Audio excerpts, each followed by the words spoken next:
आज हम बात कर रहे हैं भारतीय भूगोल पर एक नई कॉम्प्रिहेंसिव गाइड सीरीज के बारे में। अच्छा, अगर आप किसी भी कॉम्पिटिटिव एग्जाम की तैयारी कर रहे हैं ना, तो ये सीरीज आपके लिए एक असली गेम चेंजर हो सकती है।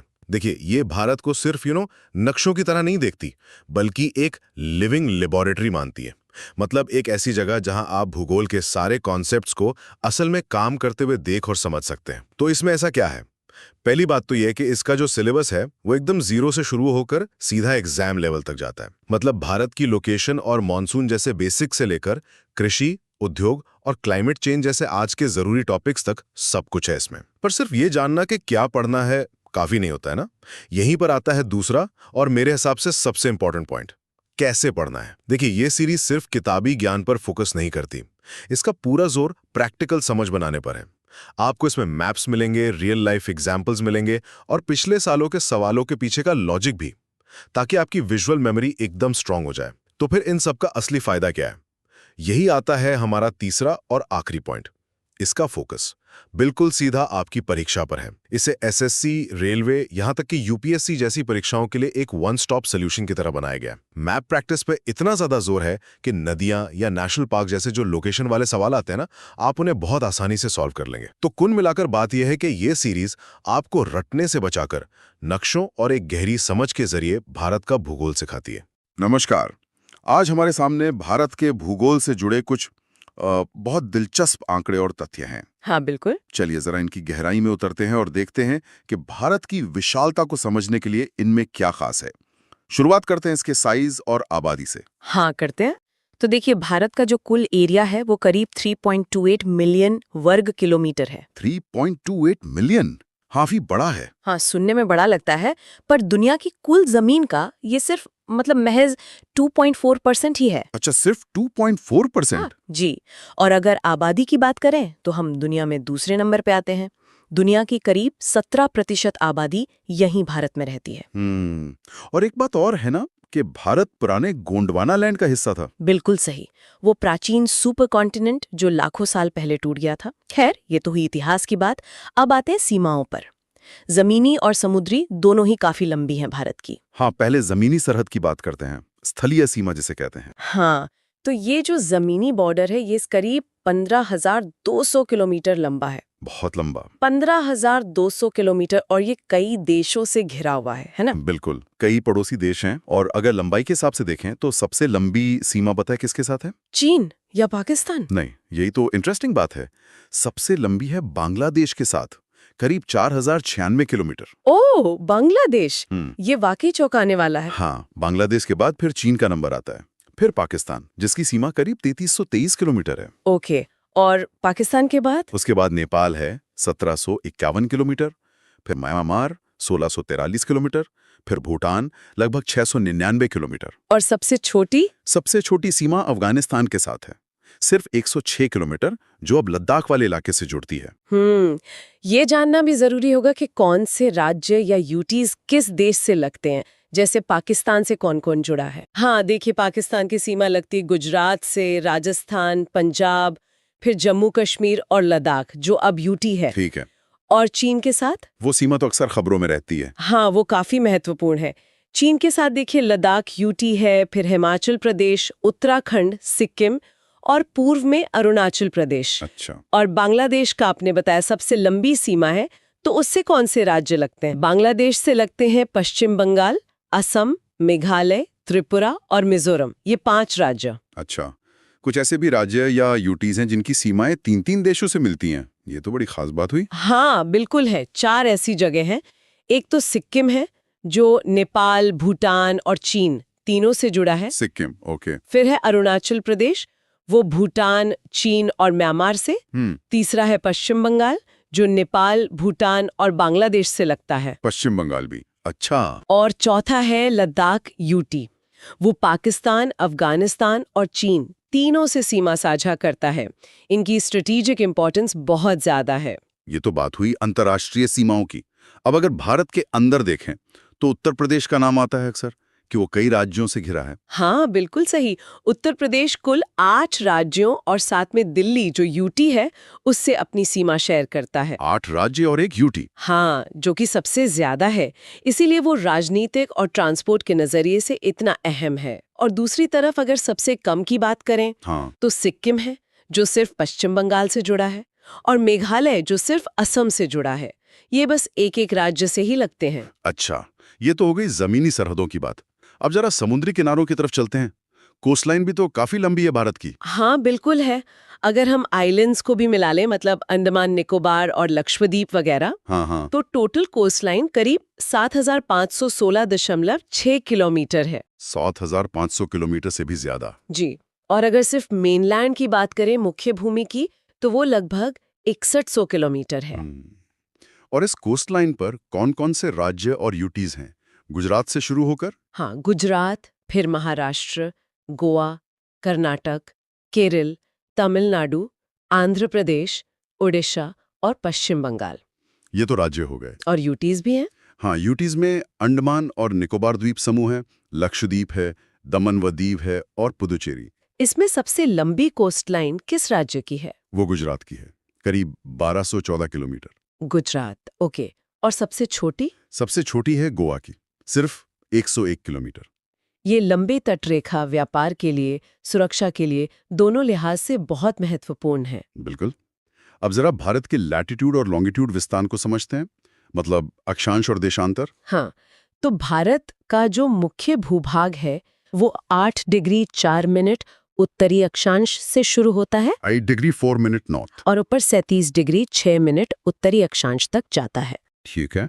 और देशांतर मतलब लॉन्गिट्यूड? लॉन्गिट्यूड है 68 डिग्री 7 मिनट पूर्व से लेकर 97 डिग्री 25 मिनट पूर्व तक। इसी फैलाव के कारण जो भारत की उत्तर से दक्षिण लंबाई है वो ज्यादा है ना? हाँ, नॉर्थ से साउथ लंबाई करीब 3214 किलोमीटर है और ईस्ट से वेस्ट चौड़ाई थोड़ी कम, लगभग 2933 किलोमीटर है। ये आंकड़े सच में भारत की विशालता दिखाते हैं। बिल्कुल, और इसी से जुड़े हैं भारत के सबसे उत्तरी और दक्षिणी पॉइंट्स। हाँ, इंदिरा पॉइंट और इंदिरा कोल। सही। सबसे दक्षिणी बिंदु है इंदिरा पॉइंट, जिसे पहले पिग्मेलियन पॉइंट भी कहते थे। ये ग्रेट निकोबार द्वीप में है। और सबसे नॉर्थ वाला? सबसे उत्तरी बिंदु है इंदिरा कोल, जो अब लद्दाख में पड़ता है। अब दो बहुत जरूरी काल्पनिक रेखाओं की बात करते हैं जो भारत से गुजरती हैं, कर्क रेखा और मानक समय रेखा। हाँ, कर्क रेखा यानी ट्रॉपिक ऑफ कैंसर, 23.5 डिग्री उत्तरी अक्षांश। ये भारत के लगभग बीच से निकलती है। और कितने राज्यों से होकर जाती है? ये 8 राज्यों से गुजरती है। हाँ, गुजरात, राजस्थान, मध्य प्रदेश, छत्तीसगढ़, झारखंड, पश्चिम बंगाल, त्रिपुरा और मिजोरम। 8 राज्य। इसका असर वहां के मौसम पर भी पड़ता होगा। निश्चित रूप से। और दूसरी अहम रेखा है भारत की मानक समय रेखा, इंडियन स्टैंडर्ड टाइम वाली लाइन। हाँ, 82.5 डिग्री पूर्वी देशांतर। ये क्यों जरूरी है? देखिए, ये रेखा 5 राज्यों से गुजरती है, उत्तर प्रदेश, मध्य प्रदेश, छत्तीसगढ़, ओडिशा और आंध्र प्रदेश। इसी रेखा पर जो लोकल टाइम होता है उसे ही पूरे भारत का स्टैंडर्ड टाइम मतलब आईएसटी माना गया है। ऐसा क्यों? क्योंकि भारत का ईस्ट वेस्ट फैलाव काफी ज्यादा है, करीब 30 डिग्री देशांतर का फर्क है। हाँ, आपने बताया था। तो गुजरात और अरुणाचल प्रदेश के लोकल टाइम में करीब 2 घंटे का अंतर आ जाता है। अगर सब अपना अपना लोकल टाइम इस्तेमाल करें तो बड़ी गड़बड़ हो जाएगी। अच्छा, तो पूरे देश में एक ही समय रखने के लिए ये मानक रेखा तय की गई। बिल्कुल, इसी से घड़ियों में एक रूपता रहती है। मतलब ये सारी चीजें, सीमाएं, ये विस्तार, कर्क रेखा, मानक समय रेखा, ये सब मिलकर भारत की एक पूरी भौगोलिक तस्वीर बनाती हैं। हाँ, और ये समझना बहुत जरूरी है।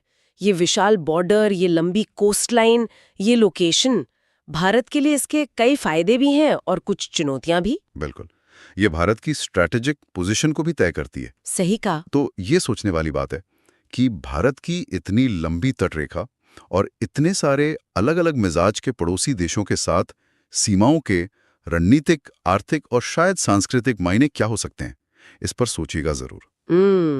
इन भौगोलिक तथ्यों पर आपकी क्या राय है, हमें कमेंट में जरूर बताएं। हिमालय पर्वत श्रृंखला ये सिर्फ पहाड़ नहीं है, बल्कि हमारे भूगोल और संस्कृति का, आप कह सकते हैं, एक बहुत महत्वपूर्ण हिस्सा है। बिल्कुल। आज हम इसके अलग अलग भागों और विशेषताओं को थोड़ा और गहराई से समझने की कोशिश करते हैं। चलिए इस विशाल पर्वतमाला की परतें खोलते हैं। जी हाँ।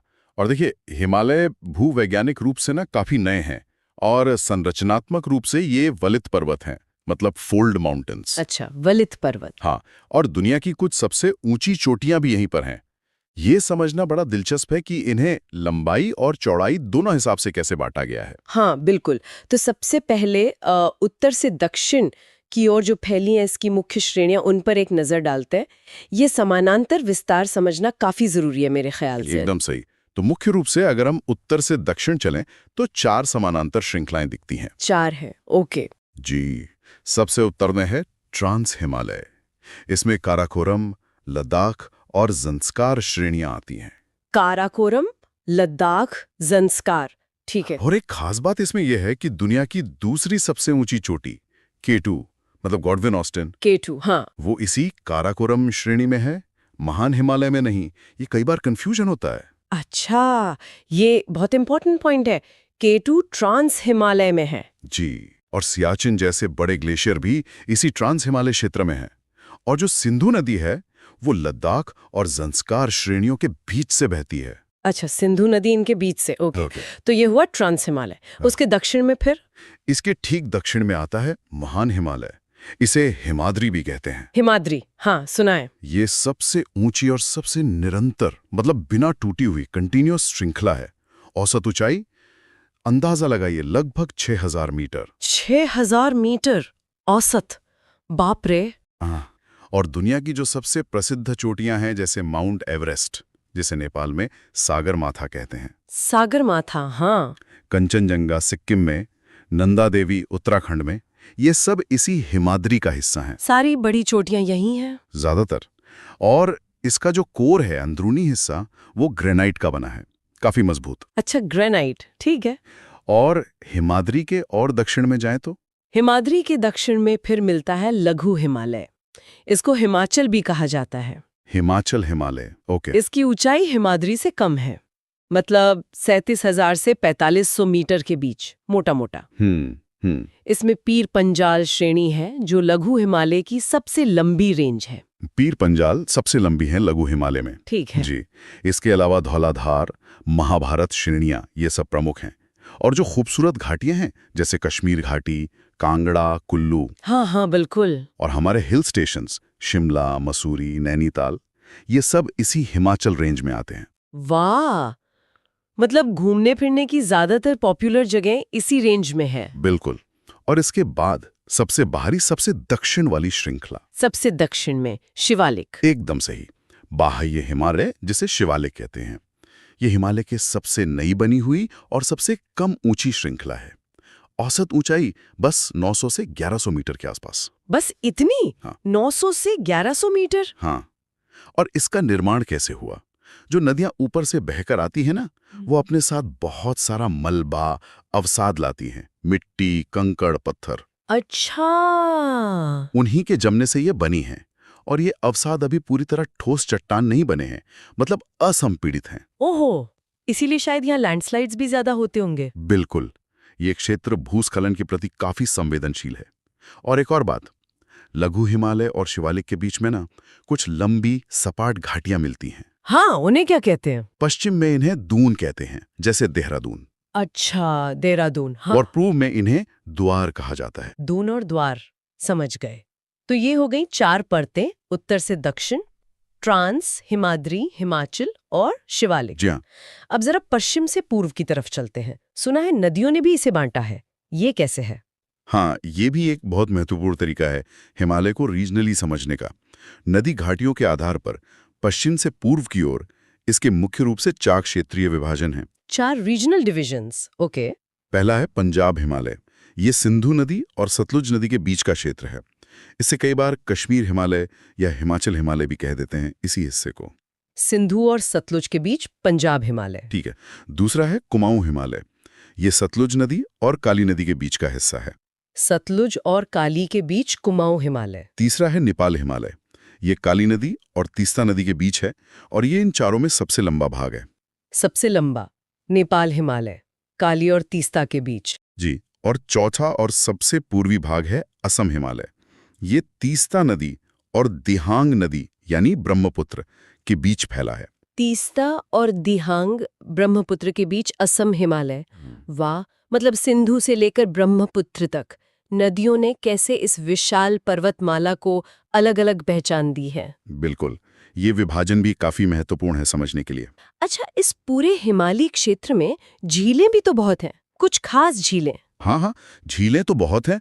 जैसे जम्मू कश्मीर में वुलर झील है, वो भारत की सबसे बड़ी मीठे पानी की झीलों में गिनी जाती है। वुलर झील, हाँ। वहीं पे डल झील है, जो अपनी खूबसूरती के लिए जानी जाती है। लद्दाख में जाएं तो पैंगोंग त्सो है, त्सुमोरिरी है। ये बहुत ऊंचाई पर स्थित खारे पानी की झीलें हैं। पैंगोंग, हाँ, वो तो बहुत फेमस है। जी, और उत्तराखंड में नैनीताल, भीमताल, सातताल ऐसी कई झीलें हैं।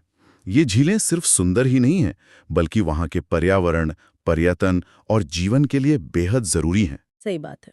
तो हमने देखा कि हिमालय कितना विशाल है, कितना कॉम्प्लेक्स है।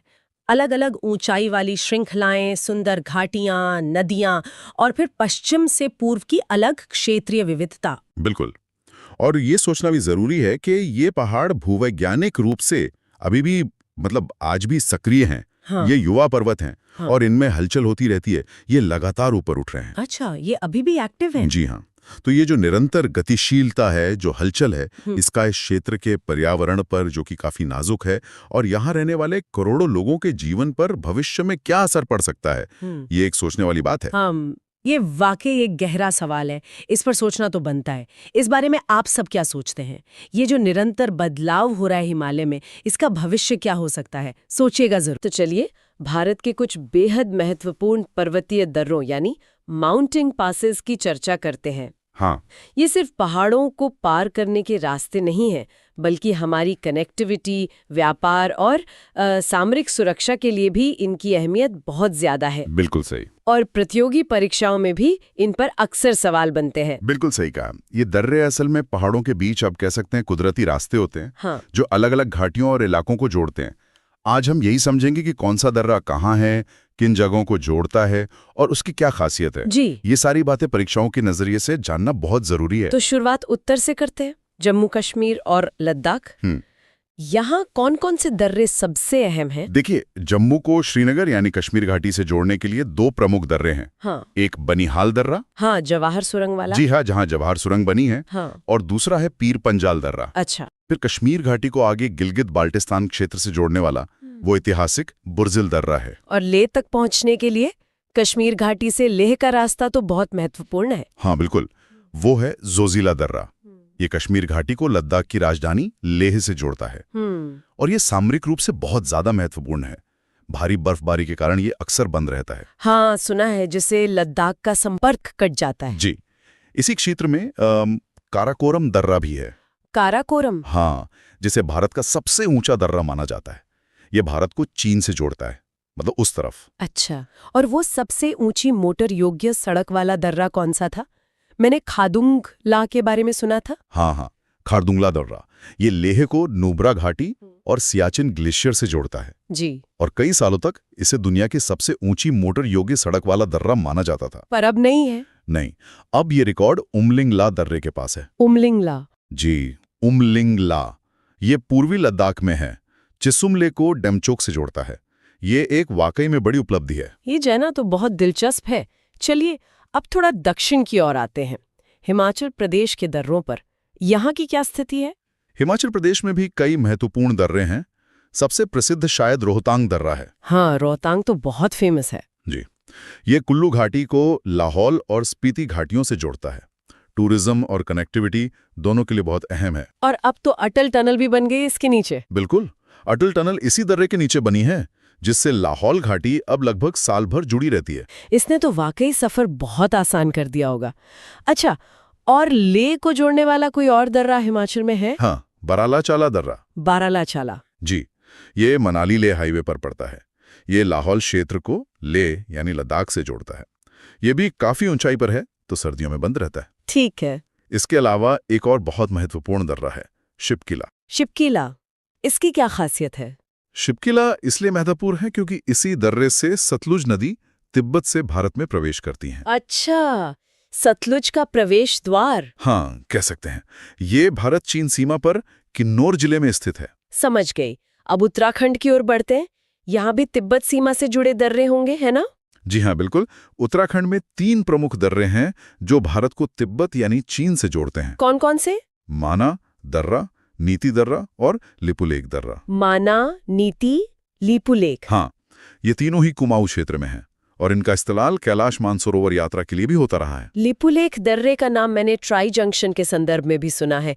कुछ विवाद भी था शायद। बिल्कुल सही। लिपुलेख दर्रा एक कह सकते हैं संवेदनशील बिंदु पर स्थित है, जहां भारत, नेपाल और चीन की सीमाएं मिलती हैं या बहुत करीब हैं। इसी ट्राई जंक्शन की स्थिति के कारण इसका सामरिक महत्व और भी बढ़ जाता है। समझ गया। अब थोड़ा पूर्वोत्तर की ओर चलते हैं। सिक्किम। हाँ, वहाँ कौन से प्रसिद्ध दर्रे हैं? सिक्किम में 2 दर्रे बहुत मशहूर और महत्वपूर्ण हैं। एक तो नाथुला नाथुला, हाँ सुना है। और दूसरा जलेपला। जलेपला। जी, ये दोनों ही दर्रे सिक्किम को तिब्बत के चुंबी घाटी क्षेत्र से जोड़ते हैं। अच्छा, चुंबी घाटी। हाँ, नाथुला तो ऐतिहासिक रेशम मार्ग का भी हिस्सा रहा है और 2006 में इसे व्यापार के लिए फिर से खोला भी गया था। तो व्यापार और सामरिक दोनों नजरिए से अहम है। बिल्कुल, बहुत महत्वपूर्ण है दोनों। और आखिर में अरुणाचल प्रदेश, वहाँ के प्रमुख दर्रे कौन से हैं? अरुणाचल प्रदेश में एक महत्वपूर्ण दर्रा है बोमडिला। बोमडिला। हाँ, ये तवांग शहर को असम के मैदानी इलाकों मतलब तेजपुर से जोड़ता है। तवांग मठ वाला रास्ता। जी हाँ, बिल्कुल। तवांग मठ की वजह से ये रास्ता काफी अहम है। इसके अलावा दिहांग दर्रा भी इसी राज्य में है। और वो दर्रा जो म्यांमार से जोड़ता है? वो है दिफू दर्रा। दिफू। हाँ, दिफू। ये अरुणाचल प्रदेश के एकदम पूर्वी हिस्से में है और भारत को म्यांमार से जोड़ता है। अच्छा। ये भी एक ट्राई जंक्शन के नजदीकी पड़ता है जहां भारत, चीन और म्यांमार की सीमाएं पास-पास हैं। तो ये थी भारत के कुछ प्रमुख पर्वतीय दर्रों की जानकारी। ये रास्ते सिर्फ भौगोलिक लैंडमार्क्स नहीं हैं, बल्कि देश की अर्थव्यवस्था, सुरक्षा और यहाँ तक कि संस्कृति को भी गहराई से प्रभावित करते हैं। निश्चित रूप से। और परीक्षाओं के लिए, जैसा हमने बात की, इनकी लोकेशन, ये किन क्षेत्रों को जोड़ते हैं और इनसे जुड़ी कोई खास बात जैसे कोई नदी कहाँ से आ रही है या कोई सुरंग या ट्राई जंक्शन, ये सब याद रखना जरूरी है। हाँ। इस पर सोचना भी दिलचस्प होगा कि जब ये ऊंचे दर्रे मौसम के कारण मतलब बर्फबारी से महीनों बंद रहते हैं। हाँ, कई कई महीनों के लिए। जी, तो वहाँ के स्थानीय जीवन पर, व्यापार पर और हमारी सीमा प्रबंधन पर इसका क्या और कैसा असर पड़ता होगा, ये अपने आप में एक अहम मुद्दा है। बिल्कुल, सोचने वाली बात है। अच्छा, अगर इन दर्रों से जुड़ा कोई रोचक तथ्य या अनुभव हमारे श्रोता जानते हो तो वो भी जरूर साझा कर सकते हैं। अब हमारा अगला विषय है प्रायद्वीपीय पठार, मतलब पेनिनसुलर प्लेटो। ये भारत का सबसे बड़ा और सबसे पुराना भौतिक प्रदेश है। कहते हैं गोंडवाना लैंड का हिस्सा था ये। तो इसकी बनावट, इसके भाग, ये सब समझना एग्जाम के लिए तो बहुत ही जरूरी है। बिल्कुल। और देखिए, ये इतना बड़ा है कि इसे ठीक से समझने के लिए हम इसे मोटे तौर पर 3 हिस्सों में बांट सकते हैं। एक हो गया आपका केंद्रीय उच्च भूमि यानी सेंट्रल हाईलैंड्स, दूसरा है दक्कन का पठार, डेक्कन प्लाटो, और तीसरा जो मतलब खनिजों के लिए बहुत मशहूर है, छोटा नागपुर पठार। अच्छा, तो फिर चलिए शुरू करते हैं केंद्रीय उच्च भूमि से। इसका फैलाव नर्मदा नदी के उत्तर में है ना? हाँ, नर्मदा के उत्तर वाला हिस्सा। इसमें देखिए सबसे पहले आता है मालवा पठार। ये अरावली और विंध्य पहाड़ियों के बीच में पड़ता है और यहाँ की सबसे खास चीज है काली मिट्टी, ब्लैक सॉइल। काली मिट्टी, अच्छा। हाँ, ये असल में बेसोल्टिक चट्टान, मतलब जो लावा ठंडा होके बनता है ना, उसके टूटने से बनी है। इसीलिए कपास वगैरह के लिए बहुत उपजाऊ है। और यहाँ से कई नदियां निकलती हैं, जैसे चंबल, सिंध, बेतवा, केन, ये सब आगे जाकर यमुना में मिल जाती हैं। अच्छा, और इसके उत्तर पश्चिम में तो वो मशहूर अरावली पहाड़ियां हैं। सुना है ये दुनिया की सबसे पुरानी पहाड़ियों में से है। सही सुना है आपने। अरावली ये दुनिया के प्राचीनतम वलित पर्वत श्रृंखलाओं मतलब ओल्ड फोल्ड माउंटेन्स में से एक है। हाँ। हालांकि अब तो ये काफी घिस चुकी है, तो इसे अवशिष्ट पर्वत, रेसिडुअल माउंटेन कहते हैं। पर इसकी सबसे ऊंची चोटी, गुरु शिखर, माउंट आबू के पास, वो 1722 मीटर है। ओहो, 1722 मीटर, ठीक है। और मालवा के दक्षिण में नीचे की तरफ? वहां है विंध्य रेंज, विंध्य श्रृंखला। ये एक ब्लॉक पर्वत है, मतलब जमीन का एक बड़ा टुकड़ा आसपास की जमीन से ऊपर उठ गया है। यहीं से आपकी नर्मदा और सोन नदियां निकलती हैं। नर्मदा और सोन? हाँ, और ये अलग अलग दिशाओं में बहती हैं, जिसे रेडियल ड्रेनेज पैटर्न या अरिया अववाह प्रतिरूप कहते हैं। और हाँ, एक और चीज, यहीं पन्ना की खानें हैं। पन्ना मतलब हीरे वाली? जी हाँ, हीरे के लिए मशहूर, और विंध्य के और दक्षिण में जाएं तो सतपुड़ा रेंज आ जाती है। वैसे केंद्रीय उच्च भूमि में बुंदेलखंड और बघेलखंड के पठार भी इसी का हिस्सा माने जाते हैं। तो ये हो गया केंद्रीय उच्च भूमि का इलाका। अब नर्मदा के दक्षिण में चलते हैं, दक्कन के पठार की ओर। बिल्कुल। तो नर्मदा नदी के दक्षिण में ये एक त्रिभुज जैसा ट्रायंगल भूभाग है, दक्कन का पठार। इसके उत्तर में सतपुड़ा है, महादेव, कैमूर, मैकाल, ये सब पहाड़ियां इसकी उत्तरी सीमा बनाती हैं। हाँ, और इसका जो ढलान है ना, सामान्य ढलान, वो पूरब की तरफ है। अच्छा, पूर्व की तरफ। इसीलिए बड़ी नदियां उधर बहती हैं। हाँ, इसीलिए आप देखेंगे कि गोदावरी, कृष्णा, कावेरी, ये सब बड़ी नदियां पश्चिम से निकलकर पूरब में बंगाल की खाड़ी में गिरती हैं। और इसके पश्चिमी किनारे पर वो तो वेस्टर्न घाट्स है ना? पश्चिमी घाट से हाँ। ये काफी लगातार है, मतलब कंटिन्यूअस। एकदम सही। पश्चिमी घाट, जिन्हें सह्याद्री भी कहते हैं, ये बिल्कुल एक दीवार की तरह खड़े हैं, तापी नदी के मुहाने से लेकर नीचे कन्याकुमारी तक। इनकी औसत ऊंचाई भी ज्यादा है, करीब 900 से 1600 मीटर। और जैसे जैसे आप उत्तर से दक्षिण की तरफ जाएंगे, इनकी ऊंचाई बढ़ती जाती है। अच्छा, सबसे ऊंची चोटियां कौन सी हैं यहाँ की? सबसे ऊंची है अनाईमुड़ी, जो अन्नामलाई पहाड़ियों में है, करीब 2695 मीटर। और दूसरी है डोडा बेटा, नीलगिरी पहाड़ियों में 2637 मीटर। यहाँ पर समुद्र से आने वाली हवाएं इन घाटों से टकराकर ऊपर उठती हैं और खूब बारिश करती हैं। इसे पर्वतीय वर्षा कहते हैं, ओरोग्राफिक रेनफॉल। हाँ, और यहाँ कुछ जरूरी दर्रे भी हैं, थाल घाट, भोर घाट, पाल घाट। ये रास्ते देते हैं आर पार जाने के। समझ गए। और फिर इसके सामने पूर्वी किनारे पर पूर्वी घाट है। वो इतने कंटिन्यूअस नहीं है शायद। नहीं, बिल्कुल नहीं। पूर्वी घाट या ईस्टर्न घाट्स ये काफी कटे फटे हैं, डिसकंटिन्यूस। और इनकी औसत ऊंचाई भी कम है, लगभग 600 मीटर। ऐसा इसलिए है क्योंकि जो बड़ी नदियां हैं, महानदी, गोदावरी, कृष्णा, कावेरी, इन्होंने इन्हें काट दिया है अपना रास्ता बनाते हुए। अच्छा, नदियों ने काट दिया। हाँ, इनकी सबसे ऊंची चोटियों में महेंद्रगिरी 1501 मीटर और जिंदागाड़ा 1690 मीटर गिनी जाती हैं। और ये दोनों घाट, पूर्वी और पश्चिमी, ये नीचे दक्षिण में जाकर नीलगिरी पहाड़ियों में मिल जाते हैं। नीलगिरी में मिलते हैं। ठीक है। अब आते हैं तीसरे महत्वपूर्ण हिस्से पर, छोटा नागपुर पठार। हाँ, छोटा नागपुर पठार ये मुख्य रूप से तो झारखंड में है, पर इसका फैलाव पश्चिम बंगाल, उड़ीसा, बिहार, छत्तीसगढ़ तक भी है। ये इलाका भारत का खनिज हृदय कहलाता है। Mineral heartland. हाँ, खनिज हृदय मतलब यहाँ बहुत मिनरल्स हैं। बहुत ज्यादा, खासकर कोयला। इतने खनिज हैं यहाँ कि इसे भारत का रूर भी कहते हैं, जर्मनी के रूल औद्योगिक प्रदेश के नाम पर। यहाँ की मुख्य नदियां दामोदर और सुवर्णरेखा हैं। इसके भी कुछ उपभाग हैं क्या, जैसे आपने केंद्रीय उच्च भूमि के बताए थे? हाँ, हैं। जैसे रांची का पठार है, हजारीबाग पठार है। हजारीबाग पठार की सबसे ऊंची चोटी पारसनाथ है, 1365 मीटर। कोडरम्मा पठार है, जो अभ्रक के लिए जाना जाता है, और इसकी उत्तर पूर्वी सीमा पर राजमहल की पहाड़ियां हैं। तो कुल मिला के हमने देखा कि ये प्रायद्वीपीय पठार कितना विविध है। पुरानी अरावली पहाड़ियों से लेकर यहाँ की नदियाँ, काली मिट्टी और फिर खनिजों का भंडार, और पश्चिमी घाट जैसी जैव विविधता वाली जगह भी। बिल्कुल, ये क्षेत्र प्राकृतिक रूप से बहुत संपन्न है, और इससे एक बहुत महत्वपूर्ण सवाल भी खड़ा होता है। वो ये कि इस पठारी क्षेत्र के जो अपार संसाधन हैं, इनका हम धारणीय उपयोग कैसे सुनिश्चित करें? मतलब विकास भी हो और पर्यावरण को भी नुकसान ना पहुंचे। ये संतुलन कैसे बने? सस्टेनेबल डेवलपमेंट जिसे कहते हैं। ये वाकई में एक अहम मुद्दा है जिस पर सोचना जरूरी है। इस बारे में आप सब क्या सोचते हैं? नीचे कमेंट सेक्शन में अपने विचार हमारे साथ जरूर साझा करें। चलिए, भारत के कुछ प्रमुख भौगोलिक हिस्सों पर एक नजर डालते हैं। ये प्रतियोगी परीक्षाओं के नजरिए से काफी अहम है। बिल्कुल। हम उत्तरी मैदानों से शुरू करेंगे और फिर तटों, द्वीपों, रेगिस्तानों और बंदरगाहों की मुख्य बातें जानेंगे। हाँ, और ये समझना भी दिलचस्प है कि भारत भौगोलिक रूप से कितना विविध है ना? हम कोशिश करेंगे कि इन हिस्सों की लोकेशन और इनकी खास पहचान को समझें। अच्छा, तो ये मैदानों का विभाजन बड़ा दिलचस्प लगता है। भाबर, तराई, बांगर, खादर, सुनने में तो आसान है, पर इनमें असल फर्क क्या है?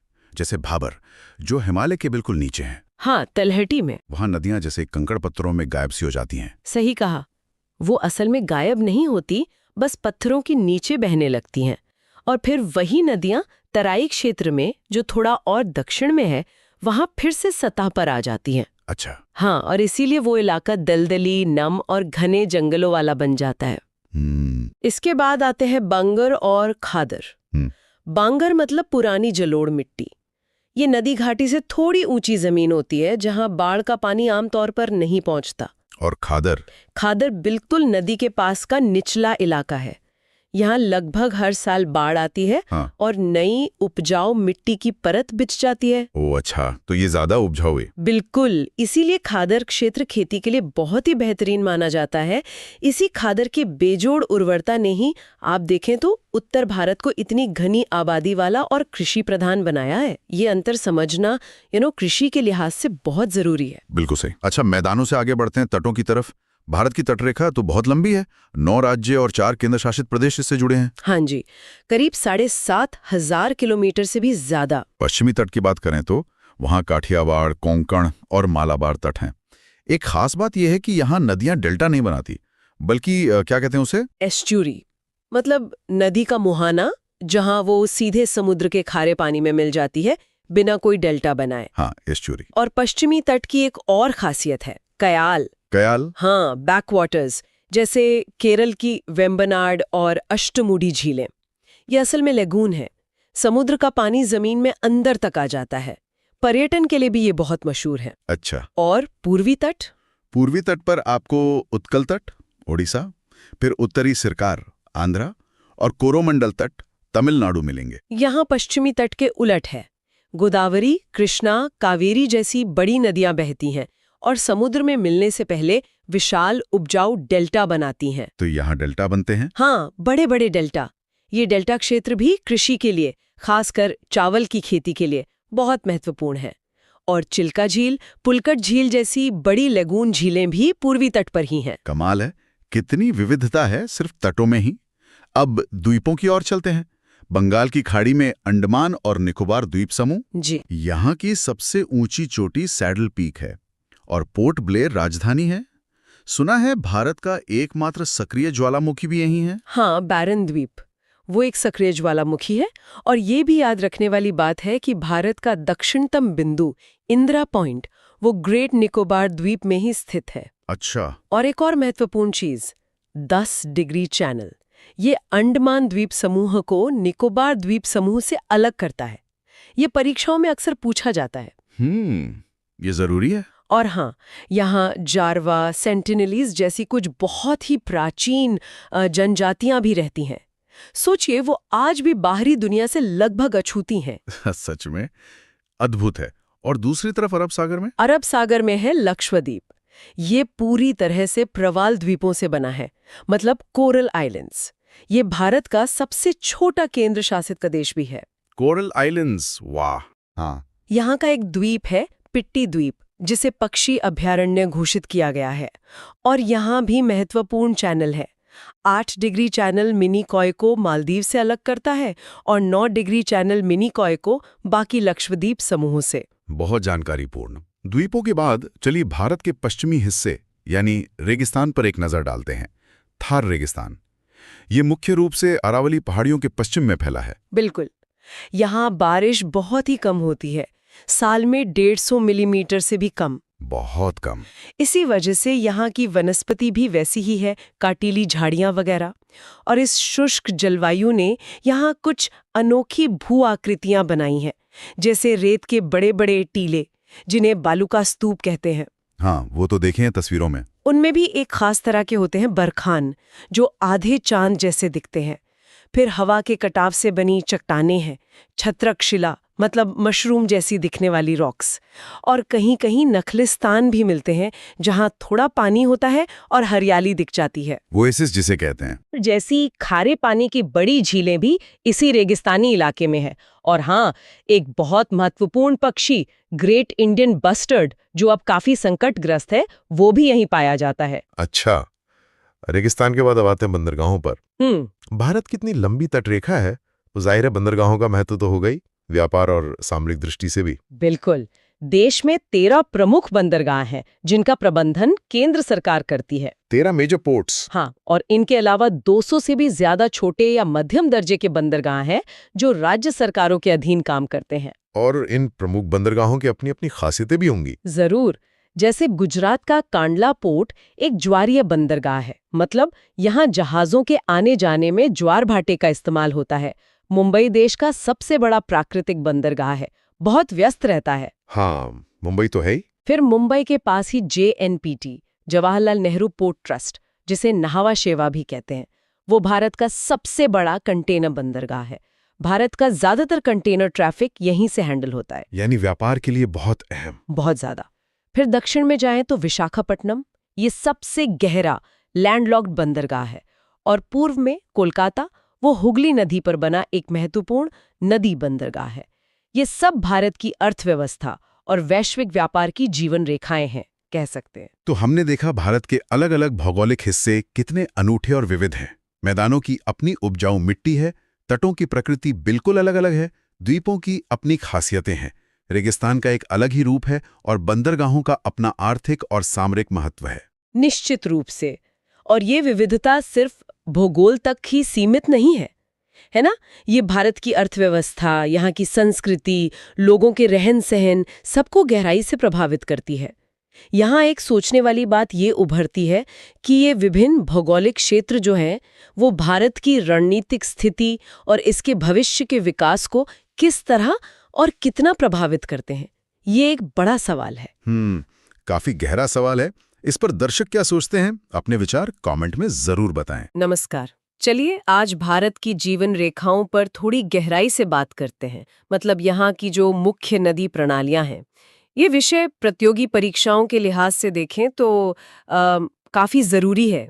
हाँ बिल्कुल। और हम कोशिश करेंगे कि ये जो बड़े बड़े सिस्टम है ना, जैसे सिंधु, गंगा, ब्रह्मपुत्र, इनको थोड़ा आसान बनाएं। हाँ, ताकि जो मेन पॉइंट्स हैं, जैसे नदी कहाँ से निकली, कौन सी सहायक नदियां हैं और उनसे जुड़ी कुछ खास बातें, वो याद रह जाए। सही। तो कहाँ से शुरू करें? सिंधु नदी प्रणाली से। हाँ, सिंधु से ही करते हैं। तो सिंधु नदी ये तिब्बत में निकलती है। कैलाश पर्वत श्रृंखला है ना, वहाँ बोखरचू ग्लेशियर के पास। हाँ, मानसरोवर झील के पास वाला इलाका, वहीं से। इसकी कुल लंबाई भी अच्छी खासी है, करीब 2880 किलोमीटर। हाँ। और भारत में इसका हिस्सा वो लगभग 1114 किलोमीटर पड़ता है। हाँ, और इसकी जो सबसे खास बात है वो है इसकी बाईं तरफ से मिलने वाली 5 नदियां, पंचनद जिन्हें कहते हैं। हाँ, पंचनद, झेलम, चिनाब, रावी, ब्यास और सतलुज। बिल्कुल, ये बाईं ओर से मिलती हैं, दाईं ओर से भी हैं, जैसे श्योक, गिलगित, हुंजा, नुब्रा, छोटी हैं पर हैं। अच्छा। और वो 1960 वाली सिंधु जल संधि, वो भी याद रखनी चाहिए, जिसके हिसाब से भारत इसके पानी का करीब 20% इस्तेमाल कर सकता है। सही कहा। अच्छा, इन पंचनद में भी हर नदी की अपनी कहानी है। जैसे झेलम, इसका पुराना नाम वितस्था था, ये कश्मीर में वेरीनाग से निकलती है और श्रीनगर शहर इसी के किनारे है। हाँ, फिर आती है चिलाब, जिसका पुराना नाम असिकनी, ये सिंधु की सबसे बड़ी सहायक नदी है ना? हाँ, सबसे बड़ी। ये हिमाचल में बारालाचाला पास है। वहां से 2 नदियां निकलती हैं, चंद्रा और भागा। उनके मिलने से बनती है चिनाब। ओह अच्छा, चंद्रा और भागा। हाँ, फिर रावी और ब्यास हैं। रावी का पुराना नाम परुष्णी और ब्यास का विपाशा। ये दोनों भी हिमाचल में ही रोहतांग पास के पास से निकलती हैं। रोहतांग पास, हाँ। यहाँ एक खास बात ब्यास के बारे में। ये पंचनद में अकेली ऐसी मुख्य नदी है जो पूरी तरह से भारत में ही बहती है, कहीं बाहर नहीं जाती। अच्छा, ये तो महत्वपूर्ण पॉइंट है, मतलब पूरी तरह से भारत में। हाँ, और ये सतलुज में मिल जाती है। और सतलुज, जिसका पुराना नाम शुदुद्री था, वो तिब्बत में राकस्थाल से निकलती है। राकस्थाल? और शिपकीला दर्रे से, वो पास है ना, वहां से भारत में एंटर करती है। और जो भाखड़ा नंगल प्रोजेक्ट है वो इसी सतलुज पर बना है। बिल्कुल, ये तो हुई सिंधु प्रणाली की बात। अब आते हैं गंगा पर, भारत की शायद सबसे महत्वपूर्ण नदी प्रणाली। हाँ, कह सकते हैं जीवनदायिनी। ये निकलती है उत्तराखंड में गंगोत्री ग्लेशियर के पास, गोमुख से, भागीरथी नाम से। हाँ, भागीरथी। और फिर देवप्रयाग में जब अलकनंदा से मिलती है तब इसका नाम गंगा पड़ता है। सही। और इसकी लंबाई भी करीब 2525 किलोमीटर है। पूरा उत्तर भारत का मैदान इसी के दम पर है। सबसे घना बसावा इलाका भी तो है। हाँ बिल्कुल। इसकी सहायक नदियां भी बहुत हैं। उत्तर से देखें तो यमुना, जो खुद एक बड़ी नदी है, और गंगा की सबसे बड़ी सहायक नदी भी। हाँ, यमुना, फिर घाघरा, गंडक, कोसी। ये सब उत्तर से, और दक्षिण के पठार से भी नदियां आकर मिलती हैं, जैसे चंबल, बेतवा, केन, सोन। अच्छा, सोन भी। हाँ, सोन सीधे गंगा में मिलती है।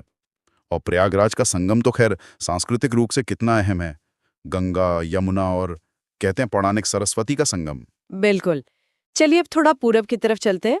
ब्रह्मपुत्र नदी प्रणाली। हाँ, ब्रह्मपुत्र, ये भी मजेदार है। ये भी तिब्बत से ही निकलती है, कैलाश रेंज में ही। मानसरोवर झील के पास एक और ग्लेशियर है, चेमायुंगडुंग। चेमायोंगडुंग, नाम भी अनोखा है। इसकी लंबाई गंगा से भी ज्यादा है, करीब 2900 किलोमीटर। हाँ, पर भारत में इसका हिस्सा कम है, करीब 916 किलोमीटर। अच्छा, इसके नाम भी तो बदलते रहते हैं ना? हाँ, यही तो इसकी खासियत है। तिब्बत में इसे सांगपो कहते हैं, जिसका मतलब होता है शोधक या प्योरीफायर। सांगपो। फिर अरुणाचल में जब ये घुसती है तो दिहांग या सियांग कहलाती है। असम में आकर इसका नाम ब्रह्मपुत्र होता है, और फिर बांग्लादेश में चली जाती है तो जमुना बन जाती है। इतने सारे नाम। और ये भारत में घुसती कैसे है? वो नामचा बरवा पर्वत के पास से। हाँ बिल्कुल, नामचा बरवा के पास ये एकदम यू टर्न लेती है, मतलब एक बहुत बहुत ही शार्प मोड़ है। ऐसा लगता है जैसे पहाड़ को काट कर आ रही हो। बड़ा नाटकीय प्रवेश है इसका भारत में। वाकई। इसकी सहायक नदियां कौन कौन सी हैं मुख्य? इसकी भी बाईं और दाईं तरफ से सहायक नदियां हैं। बाईं ओर से देखो तो दिबांग है, लोहित है। लोहित को कभी कभी खूनी नदी भी कह देते हैं, खूनी नदी? क्यों? शायद मिट्टी के लाल रंग के कारण। फिर धनसिरी भी बाईं ओर से। दाईं ओर से ज्यादा हैं सुबनसिरी, कामेंग, मानस, संकोश, तीस्ता, ये सब प्रमुख है। मानस? हाँ, मानस नेशनल पार्क भी तो है। हाँ, उसी के नाम पर। और एक और बहुत महत्वपूर्ण बात, दुनिया का जो सबसे बड़ा नदी द्वीप है, माजुली। माजुली, हाँ सुना है। वो असम में इसी ब्रह्मपुत्र नदी के बीच में है। सोचिए, नदी इतनी चौड़ी हो जाती है कि बीच में पूरा द्वीप बसा है। गजब है। और असम में ये बाढ़ भी तो बहुत लाती। हाँ, असम में इसका पार्ट बहुत चौड़ा है, और बारिश के मौसम में इसमें पानी इतना ज्यादा हो जाता है कि अक्सर बाढ़ आती है। काफी विनाशकारी भी होती है। ये इसकी एक पहचान बन गई है वहां। अच्छा, ये जो नदियां बहती हैं, इनके बहने के तरीके भी अलग-अलग होते हैं ना, जिन्हें पैटर्न कहते हैं, ड्रेनेज पैटर्न। हाँ बिल्कुल, जैसे एक होता है डेंड्रिटिक पैटर्न। डेंड्रिटिक मतलब पेड़ की शाखाओं जैसा। अच्छा, जैसे पेड़ की टहनियां फैलती हैं। हाँ बिल्कुल वैसा ही। जब मुख्य नदी और उसकी सहायक नदियां मिलकर एक अनियमित शाखाओं जैसा जाल बना लेती हैं। ये उत्तर भारत के मैदानों की नदियों में आमतौर पर दिखता है, गंगा यमुना प्रणाली में। समझ गए। और कौन से पैटर्न होते हैं? एक होता है ट्रेलिस पैटर्न, मतलब जालीनुमा। इसमें क्या होता है कि मुख्य नदियां लगभग एक दूसरे के समानांतर बहती हैं। पैरेलल। हाँ, पैरेलल। और जो उनकी सहायक नदियां हैं, वो आकर उनसे लगभग 90 डिग्री के कोण पर, मतलब समकोण पर मिलती हैं, जैसे कोई जाली बन रही हो। ये सिंधु प्रणाली के कुछ हिस्सों में देखने को मिलता है। अच्छा, जाली जैसा। दिलचस्प है। और फिर एक है रेडियल पैटर्न, अरिया। इसमें नदियां एक ऊंची जगह से, जैसे कोई पहाड़ या पठार, वहां से निकलकर चारों दिशाओं में बहती हैं। जैसे किसी पहिए की तीलियां? हाँ बिल्कुल, जैसे अमरकंटक का पठार है, वहां से नर्मदा पश्चिम की ओर बह जाती है, सोन उत्तर पूर्व की ओर। ये रेडियल पैटर्न का उदाहरण है। सही। और एक सेंट्रीपेटल भी होता है शायद। हाँ, सेंट्रीपेटल यानी अभिकेंद्री। ये रेडियल का उल्टा है। इसमें नदियां चारों तरफ से बहकर आती हैं और एक जगह बीच में किसी झील या गड्ढे में जमा हो जाती हैं। अच्छा, जैसे सब एक सेंटर की तरफ आ रही हों। एग्जैक्टली। जैसे मणिपुर में लोकटक झील है, वहां आसपास की छोटी नदियां आकर उसी झील में गिरती हैं। ये सेंट्रीपेटल पैटर्न हो गया। वाह। तो ये थे कुछ मुख्य ड्रेनेज पैटर्न। तो हमने आज सिंधु, गंगा और ब्रह्मपुत्र, इन 3 बड़ी नदी प्रणालियों को समझा। हाँ, उनके उद्गम देखे, मुख्य सहायक नदियां जानी, और कुछ खास बातें भी, साथ में ये ड्रेनेज पैटर्न भी। ये नदियां सिर्फ मतलब पानी का बहाव नहीं है, ये तो हमारी संस्कृति, हमारी अर्थव्यवस्था, हमारे पर्यावरण, सबके लिए कितनी जरूरी हैं। बिल्कुल। और आज के समय में ये सोचना भी जरूरी है कि जलवायु परिवर्तन हो रहा है, पानी की जरूरतें बढ़ रही हैं। हाँ। तो इन विशाल नदी प्रणालियों का मैनेजमेंट, इनका प्रबंधन कितना बड़ा चैलेंज है, और क्या इनका आपस में कोई जुड़ाव, कोई इंटरलिंकिंग भविष्य के लिए महत्वपूर्ण हो सकता है, ये सब सोचने वाले मुद्दे हैं। सही कहा। इस पर आपकी क्या राय है? क्या आप इन नदियों के आर्थिक पहलू या फिर इनसे जुड़ी जो पर्यावरण की चुनौतियां हैं, उन पर और जानना चाहेंगे? हमें नीचे टिप्पणी में लिखकर जरूर बताएं। हाँ, जरूर बताएं। अगली बार फिर मिलेंगे एक नए ज्ञानवर्धक विषय के साथ। अब मेरा अगला विषय है प्रायद्वीपीय नदियां। अच्छा, पेनिनसुलर रिवर्स। हाँ। ये वो नदियां हैं जो भारतीय प्रायद्वीप के पठारी भाग से निकलती हैं। जी इन्हें समझने का एक आसान तरीका है, मतलब इनके बहाव की दिशा देखना। बिल्कुल। दो मुख्य दिशाएं हैं। हाँ, कुछ पूर्व की ओर बहकर बंगाल की खाड़ी में जाती हैं, तो कुछ पश्चिम की ओर बहकर अरब सागर में। सही। और देखिए, प्रतियोगी परीक्षाओं के लिए, खासकर भूगोल वाले हिस्से के लिए, जी ये नदियां काफी महत्वपूर्ण हैं। हाँ, बहुत ज्यादा। और ये सिर्फ दिशा का ही मामला नहीं है ना? इन दोनों तरह की नदियों का आप कह सकती हैं चरित्र भी थोड़ा अलग है। अच्छा, कैसे? जैसे जो पूर्व की ओर बहती है ना, वो आमतौर पर ज्यादा लंबा रास्ता तय करती हैं। ढलान धीमी होती है तो अपने मुहाने पर काफी सारा मलबा जमा करके डेल्टा बनाती है। डेल्टा। वहीं जो पश्चिम की ओर बहती हैं, वो अक्सर खड़ी ढलान वाली भ्रंश घाटियों से, मतलब रिफ्ट वैलीज से तेजी से बहती हैं। हाँ। और समुद्र में मिलने पर डेल्टा की जगह ज्वार नदमुख यानी एस्चुअरी बनाती हैं। अच्छा, तो ये डेल्टा और एस्चुरी का फर्क इनकी ढलान और रास्ते पर निर्भर करता है। चलिए पहले पूर्व की ओर बहने वाली नदियों को देखते हैं। ठीक है। शुरुआत करते हैं महानदी से। ये छत्तीसगढ़ की सिहावा पहाड़ियों से निकलती है। लंबाई करीब 851 किलोमीटर है। शिवनाथ और तेल जैसी नदियां इसकी सहायक हैं। और हाँ, वो मशहूर हीराकुंड बांध, वो इसी पर है। बिल्कुल, हीराकुंड। महानदी के थोड़ा दक्षिण में चलें तो हमें मिलती है प्रायद्वीप की सबसे लंबी नदी, गोदावरी। हाँ, गोदावरी, करीब 1465 किलोमीटर लंबी। सोचिए, ये महाराष्ट्र में नासिक के पास त्र्यंबकेश्वर से निकलती है। हाँ। अपने विशाल आकार और कह सकते हैं महत्व के कारण इसे दक्षिण गंगा भी कहते हैं। कभी कभी वृद्ध गंगा भी। अच्छा, दक्षिण गंगा। जी। और पेनगंगा, इंद्रावती, मंजीरा जैसी कई सहायक नदियां इसका जल क्षेत्र बढ़ाती हैं। फिर आती है कृष्णा नदी। ये भी महाराष्ट्र में ही महाबलेश्वर से निकलती है। हाँ, महाबलेश्वर। ये लगभग 1400 किलोमीटर का सफर तय करती है। वाह। मतलब पूर्व की ओर बहने वाली दूसरी सबसे लंबी नदी हुई है। सही। तुंगभद्रा और भीमा इसकी जानी मानी सहायक नदियां हैं कृष्णा की। और दक्षिण में चले तो मिलती है कावेरी। कर्नाटक में कोडागु जिले की ब्रह्मगिरी पहाड़ियों से इसका उद्गम होता है। कावेरी। लंबाई करीब 800 किलोमीटर। जी। इसकी एक खास बात है, ये लगभग पूरे साल बहती है। अरे हाँ, ये कैसे? ऐसा इसलिए है क्योंकि इसे दक्षिण पश्चिम मानसून से गर्मियों में पानी मिलता है और उत्तर पूर्वी मानसून मतलब लौटते मानसून से सर्दियों में भी पानी मिलता है। अच्छा, दोनों मानसून से। हाँ, इसी विशेषता और पवित्रता के कारण इसे दक्षिण भारत की गंगा कहा जाता है। यहाँ थोड़ा ध्यान देना होगा। क्या? गोदावरी को दक्षिण गंगा कहते हैं उसके बड़े आकार के कारण, और कावेरी को दक्षिण भारत की गंगा उसके निरंतर प्रवाह और पवित्रता की वजह से। अच्छा, ये बारीक अंतर है, याद रखने लायक। बिल्कुल। और हाँ, कावेरी श्रीरंगपट्टनम और शिव समुद्रम जैसे द्वीप भी बनाती है। इनके अलावा पूर्वी तट पर कुछ और नदियां भी हैं जिनका ध्यान रखना जरूरी है परीक्षाओं के लिहाज से। जैसे सुवर्ण रेखा जो रांची पठार से निकलती है।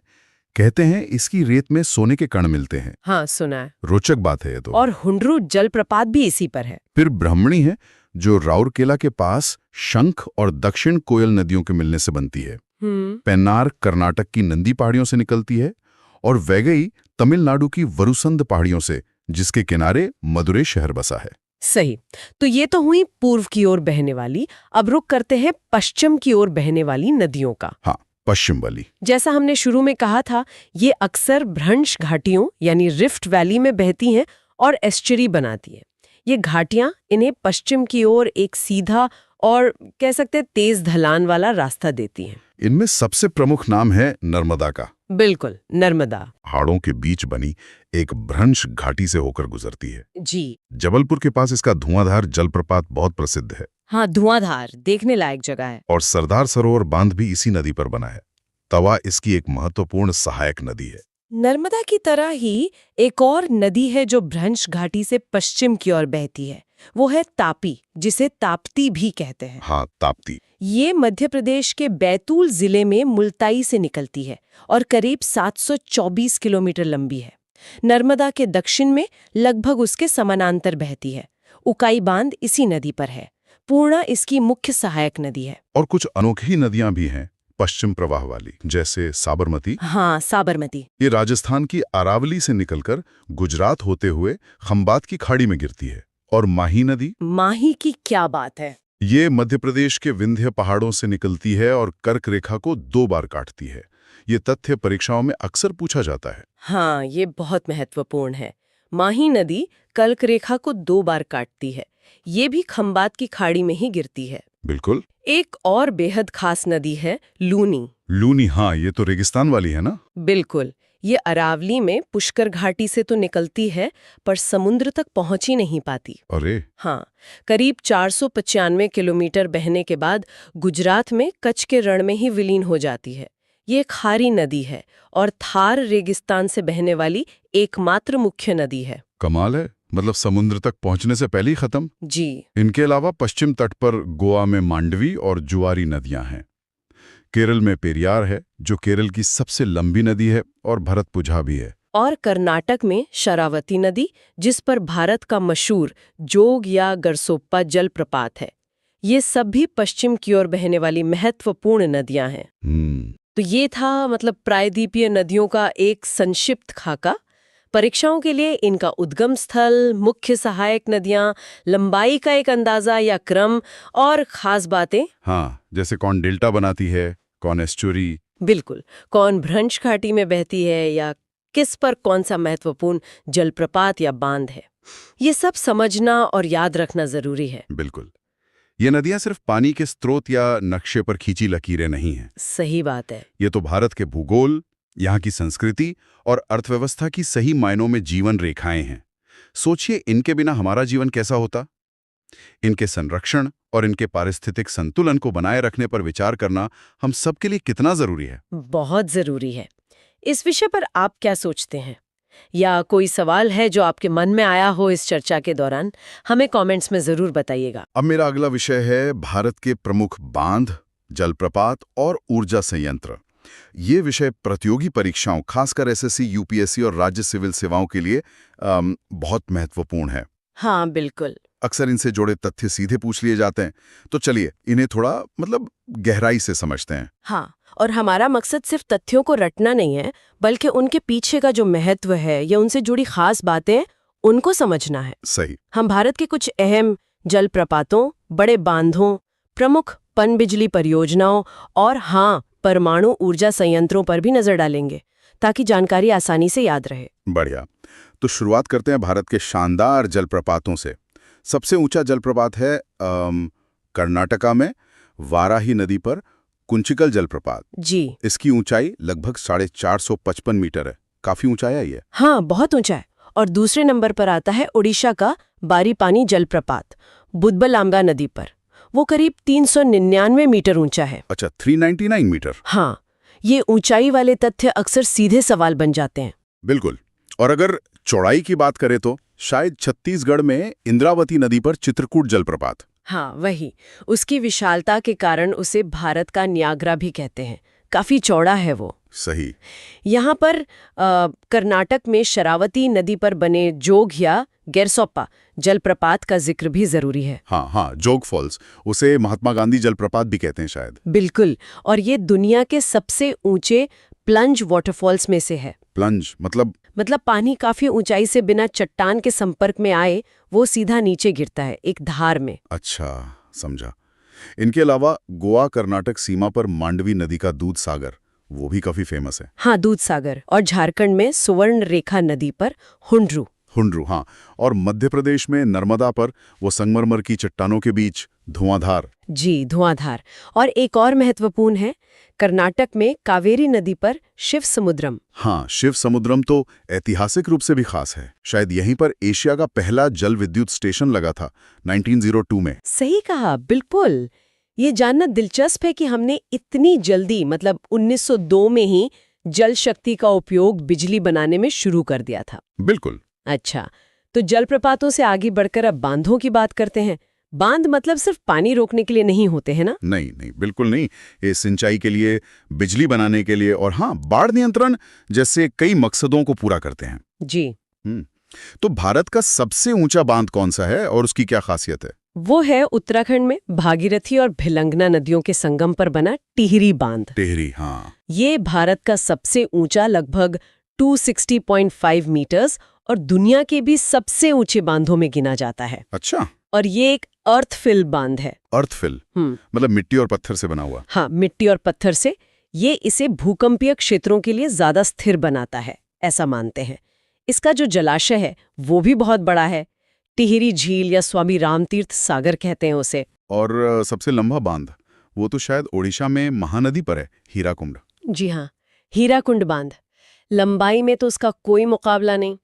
मुख्य बांध और किनारों के डाइक वगैरह मिलाकर कुल लंबाई करीब 25.8 किलोमीटर तक पहुंच जाती है। बाप रे, 25.8 किलोमीटर। हाँ, वहीं अगर हम ग्रेविटी डैम की बात करें, मतलब ऐसे बांध जो अपने भारी वजन के कारण पानी के दबाव को झेलते हैं, हाँ, ग्रेविटी डैम। तो हिमाचल प्रदेश और पंजाब की सीमा पर सतलुज नदी पर बना भाखड़ा नांगल वो भारत का सबसे ऊंचा ग्रेविटी डैम है। भाखड़ा नांगल, हाँ। इसका जलाशय गोविंद सागर, हाँ। वो भी बहुत बड़ा है। जी बिल्कुल। केरल में पेरियार नदी पर इडुक्की बांध भी है। वो कुछ अलग तरह का है ना, आर्क डैम। हाँ, वो एशिया का सबसे बड़ा आर्क डैम है। उसका डिजाइन मेहराब या चाप जैसा होता है ना, तो वो पानी के दबाव को घाटी की दीवारों पर ट्रांसफर कर देता है। वाकई इंजीनियरिंग का कमाल है। सही कहा। और कृष्णा नदी पर तेलंगाना और आंध्र प्रदेश की सीमा पर है नागार्जुन सागर बांध। ये भारत का सबसे बड़ा मेसनरी डैम है। मेसनरी मतलब? चिनाई वाला। हाँ, जिसे पत्थर और ईंटों की चिनाई करके बनाया गया है। अच्छा। कुछ और प्रमुख बांध भी हैं जो याद रखने चाहिए, जैसे गुजरात में नर्मदा पर सरदार सरोवर। हाँ, सरदार सरोवर। हाँ, और महाराष्ट्र में कोयना बांध, कोयना नदी पर। वहाँ भारत का सबसे बड़ा चालू जल विद्युत संयंत्र भी है, कोयना हाइड्रो इलेक्ट्रिक प्रोजेक्ट। हाँ, और तमिलनाडु में कावेरी पर मेट्टूर बांध। उसका जलाशय स्टैनली जलाशय कहलाता है। जी, मेट्टूर। और जम्मू कश्मीर में चिनाब नदी पर भी कई हैं, बगलिहार, दुल्हस्ती, सलाल। हाँ, ये नाम सुने हैं। और मध्य प्रदेश व राजस्थान में चंबल नदी पर गांधी सागर, राणा प्रताप सागर, जवाहर सागर बांध। ये सब भी सामरिक और ऊर्जा की दृष्टि से महत्वपूर्ण है। बिल्कुल, और इन बांधों का सीधा संबंध है जल विद्युत उत्पादन से, मतलब पानी की ताकत से बिजली बनाना। बिल्कुल। बांध में जो पानी जमा होता है उसे नियंत्रित तरीके से छोड़कर टरबाइन घुमाई जाती हैं और उससे फिर बिजली पैदा होती है। सिंपल फंडा है। भारत की सबसे बड़ी मतलब पूरी हो चुकी जल विद्युत परियोजना तो कोयनावली है महाराष्ट्र में। हाँ, वो सबसे बड़ी है जो पूरी तरह ऑपरेशनल है। और अगर वर्तमान में कार्यरत क्षमता देखें तो श्रीशैलम जो आंध्र प्रदेश तेलंगाना में है वो दूसरे स्थान पर आता है। अच्छा, हिमाचल प्रदेश में सतलुज नदी पर बनी नाथपा झाकरी परियोजना भी खास है। शायद वो अंडरग्राउंड है। हाँ, वो भारत की सबसे बड़ी भूमिगत जल विद्युत परियोजना है। अंडरग्राउंड, दिलचस्प। एक और बात, भारत ने पड़ोसी देश भूटान में भी कुछ बड़ी जल विद्युत परियोजनाएं स्थापित करने में मदद की है, जैसे चूखा, ताला और कुरिछू। हाँ, ये भारत भूटान सहयोग का हिस्सा है। हमारी ऊर्जा कूटनीति भी कह सकते हैं। सही। अच्छा, पानी से बिजली के अलावा भारत परमाणु ऊर्जा पर भी तो जोर दे रहा है। हाँ, दे रहा है। ये ऊर्जा का एक बहुत शक्तिशाली स्रोत है, हालांकि इसके अपने मुद्दे भी हैं। भारत का पहला और सबसे पुराना परमाणु ऊर्जा संयंत्र महाराष्ट्र में तारापुर में है। तारापुर, हाँ, 1969 में शुरू हुआ था शायद, अमेरिका की मदद से। जी बिल्कुल, अमेरिका की सहायता से। और आज के समय में सबसे ज्यादा क्षमता वाला प्लांट कौन सा है? वो है तमिलनाडु में कुडनकुलम। इसे रूस के सहयोग से विकसित किया गया है। इसकी क्षमता सबसे ज्यादा है। कुडनकुलम, ठीक है। और पहला जो पूरी तरह से स्वदेशी तकनीक पर आधारित परमाणु संयंत्र था वो भी तमिलनाडु में ही है, कलपक्कम। कलपक्कम, जिसे Madras atomic power station MPS भी कहते हैं। हाँ, वही। ये हमारी आत्मनिर्भरता की दिशा में एक बड़ा कदम था उस वक्त। बिल्कुल। इनके अलावा राजस्थान में रावत भाटा है, वो शायद कनाडा की मदद से शुरू हुआ था। हाँ, शुरुआत में कनाडा की मदद थी। और कर्नाटक में कैगा है, वो स्वदेशी है। कैगा स्वदेशी। गुजरात में काकरापार भी स्वदेशी है। और उत्तर प्रदेश में गंगा किनारे नरोरा संयंत्र। ये सब भारत के परमाणु ऊर्जा कार्यक्रम के महत्वपूर्ण हिस्से हैं। तो ये थी भारत के कुछ प्रमुख जल प्रपातों, बांधों, जल विद्युत और परमाणु ऊर्जा संयंत्रों की एक तरह से झलक। हाँ, और ये सभी संरचनाएं न केवल इंजीनियरिंग के बेहतरीन नमूने हैं, बल्कि भारत के विकास के लिए, जल प्रबंधन के लिए और ऊर्जा सुरक्षा के लिए इनकी अहमियत बहुत ज्यादा है। और इनसे जुड़े तथ्य, जैसा हमने शुरू में कहा, परीक्षाओं में अक्सर पूछे जाते हैं। बिल्कुल, पर यहाँ एक जरूरी सवाल भी मन में आता है सोचने के लिए। हाँ, बताइए। कि ये जो बड़ी विकास परियोजनाएं हैं, इनको बनाते और चलाते समय पर्यावरण पर और जो स्थानीय समुदाय हैं उन पर जो असर पड़ता है उसको कैसे कम किया जा सकता है? मतलब विकास और संतुलन के बीच वो सही रास्ता क्या हो? हाँ, ये एक बड़ा चैलेंज है। और भविष्य में भारत की जो ऊर्जा जरूरतें बढ़ रही हैं उनके लिए ये पारंपरिक स्रोत, पनबिजली और परमाणु ऊर्जा, इनका मिश्रण कैसा होना चाहिए? क्या अनुपात सही रहेगा? ये वाकई सोचने वाली बातें हैं। विकास बनाम पर्यावरण और भविष्य का एनर्जी मिक्स, बहुत अहम सवाल। जी। तो श्रोताओं को भी सोचना चाहिए इस पर। आप क्या सोचते हैं, कमेंट में जरूर बताएं। भारत की जलवायु और खास तौर पर मानसून, हाँ, ये ऐसी चीजें हैं जो यहाँ के जीवन और अर्थव्यवस्था की धुरी हैं। इन्हें समझना वाकई बहुत जरूरी है। आज हम इसी पेचीदा लेकिन दिलचस्प मौसम प्रणाली की परतों को खोलेंगे। देखेंगे कि भारत की जलवायु किन वजहों से ऐसी है, अलग अलग मौसमों में क्या खास होता है, बारिश का ये पूरा तंत्र कैसे काम करता है और क्यों देश के अलग अलग हिस्सों में तापमान और बारिश में इतना अंतर देखने को मिलता है। चलिए शुरू करते हैं। तो सबसे पहले बात करते हैं उन मुख्य वजहों की जो भारत की जलवायु का मिजाज तय करती हैं। कौन कौन से फैक्टर सबसे अहम हैं? बिल्कुल, कई कारक मिलकर ये तय करते हैं। देखिए, सबसे पहले तो है भारत की लोकेशन, मतलब अक्षांश। कर्क रेखा देश के बीच से गुजरती है जो तापमान पर सीधा असर डालती है। हाँ। फिर उत्तर में वो दीवार की तरह खड़ा हिमालय है। ये मध्य एशिया की ठंडी हवाओं को रोकता है और मानसून हवाओं को भी रोककर बारिश करवाता है। अच्छा, और ये भी सुना है कि जमीन और समंदर के गर्म होने की रफ्तार अलग होती है। उसका कितना असर होता है? हाँ, बहुत ज्यादा। जमीन जल्दी गर्म और जल्दी ठंडी होती है, जबकि पानी देर से। यही अंतर हवा के दबाव और उसकी दिशा तय करने में बड़ा रोल निभाता है, खासकर मानसून के बनने में। अच्छा। फिर समुंदर से दूरी देखिए। तटीय इलाकों में मौसम ज्यादातर एक जैसा रहता है, मतलब ना ज्यादा गर्मी ना ज्यादा सर्दी। लेकिन अंदरूनी इलाकों में गर्मी सर्दी का अंतर बहुत बढ़ जाता है। ऊंचाई का भी असर है। जैसे जैसे ऊंचाई बढ़ती है तापमान घटता है। और पहाड़ों की भूमिका, मतलब उनका जो रिलीफ या ऊंचावच है? हाँ, वो बहुत महत्वपूर्ण है।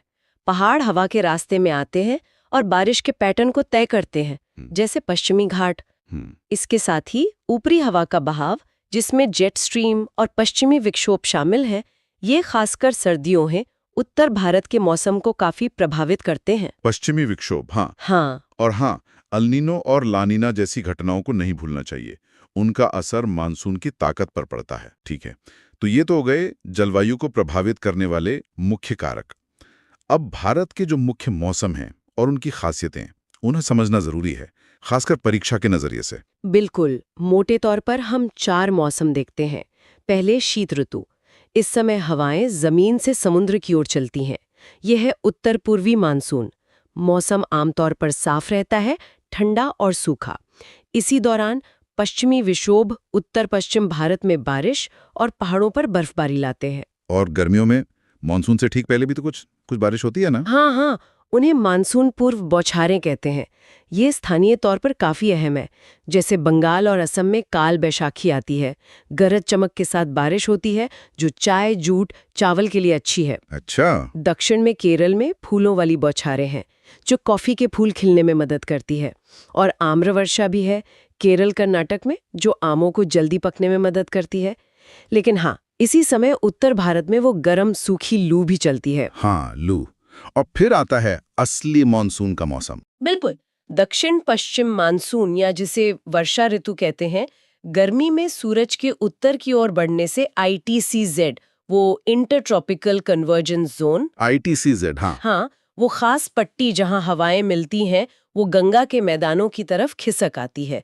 इससे भारतीय उपमहाद्वीप पर एक लो प्रेशर एरिया बनता है, जो हिंद महासागर से नमी वाली हवाओं को अपनी तरफ खींचता है। यही दक्षिण पश्चिम मानसून है। और इसकी 2 शाखाएं हैं, एक अरब सागर वाली और दूसरी बंगाल की खाड़ी वाली। अच्छा, 2 ब्रांचेस। और मॉनसून की वापसी या जिसे रिट्रीटिंग मॉनसून कहते हैं, उसका क्या मतलब है? देखिए, सितंबर आते आते सूरज दक्षिण की ओर जाने लगता है और वो आईटीसी जेड भी नीचे खिसक जाता है, तो हवा की दिशा उलट जाती है। अब वो उत्तर पूर्व से बहने लगती है, जमीन से समुद्र की ओर। अच्छा। इस समय आसमान साफ होने और जमीन में नमी होने से ना उमस भरी गर्मी पड़ती है, जिसे अक्टूबर हीट कहते हैं। यही लौटते हवाएं जब बंगाल की खाड़ी के ऊपर से गुजरती हैं तो वहां से नमी उठाकर तमिलनाडु के तट पर सर्दियों में बारिश करती हैं। ओ, तो तमिलनाडु की सर्दियों की बारिश का कारण ये है। जी हाँ।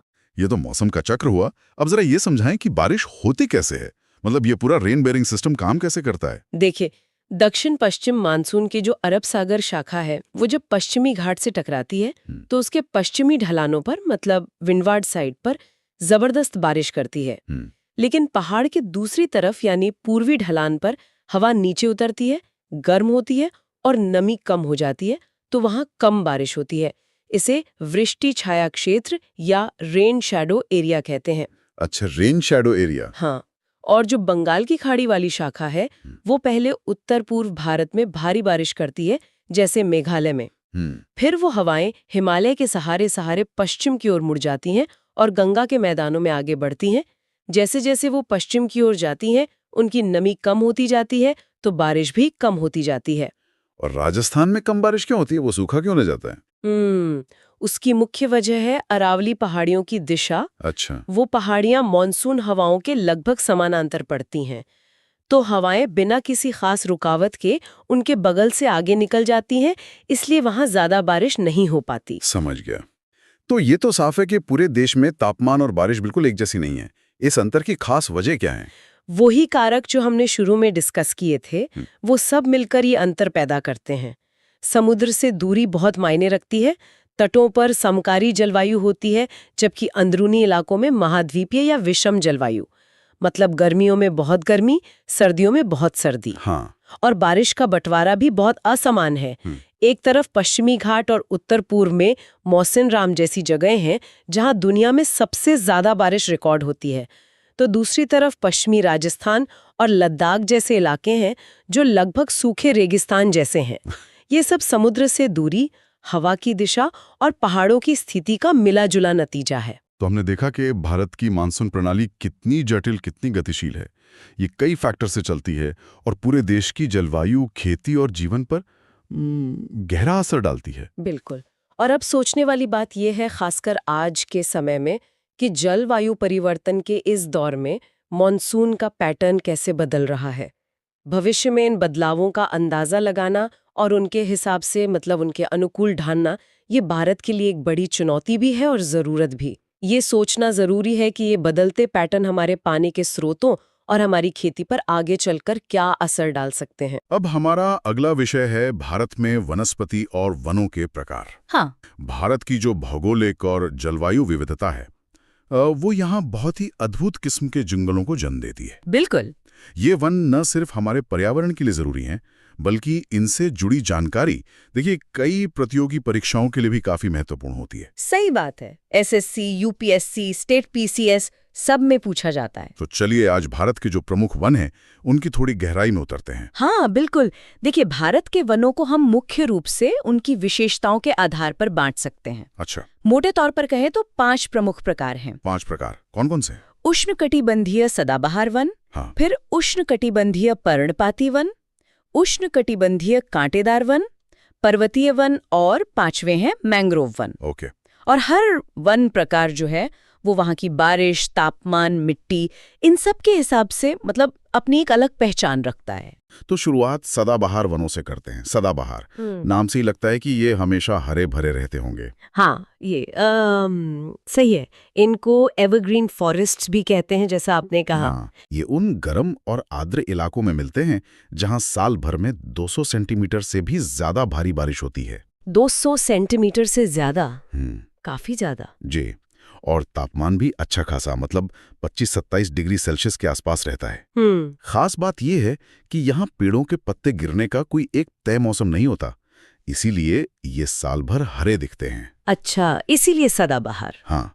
और ये जंगल बहुत घने होते हैं, मतलब पेड़ों की कई परतें होती हैं, लेयर्स जिन्हें कहते हैं। ऊंचे पेड़, फिर उनके नीचे थोड़े छोटे पेड़ और फिर झाड़ियां। काफी सघन होते होंगे फिर तो। बहुत ज्यादा। और ये घने जंगल भारत में कहाँ देखने को मिलते हैं? मुख्य इलाके कौन से हैं? मुख्य रूप से ये आपको मिलेंगे पश्चिमी घाट के पश्चिमी ढलानों पर, जहाँ मानसून की सीधी बारिश होती है। ओके। फिर उत्तर पूर्वी भारत की पहाड़ियों में, जैसे असम वगैरह में, और अंडमान निकोबार द्वीप समूह में। अंडमान निकोबार। हाँ, यहाँ रोजवुड, महोगनी, एबोनी जैसे जो कीमती लकड़ी वाले ऊंचे पेड़ हैं वो पाए जाते हैं। अच्छा। एबनी भी होता है। अच्छा, तो ये तो हुए सदाबहार वन। हाँ। अब उन वनों की बात करते हैं जो शायद भारत में सबसे ज्यादा क्षेत्रफल में फैले हैं, पर्णपाती वन। हाँ, उष्णकटिबंधीय पर्णपाती वन।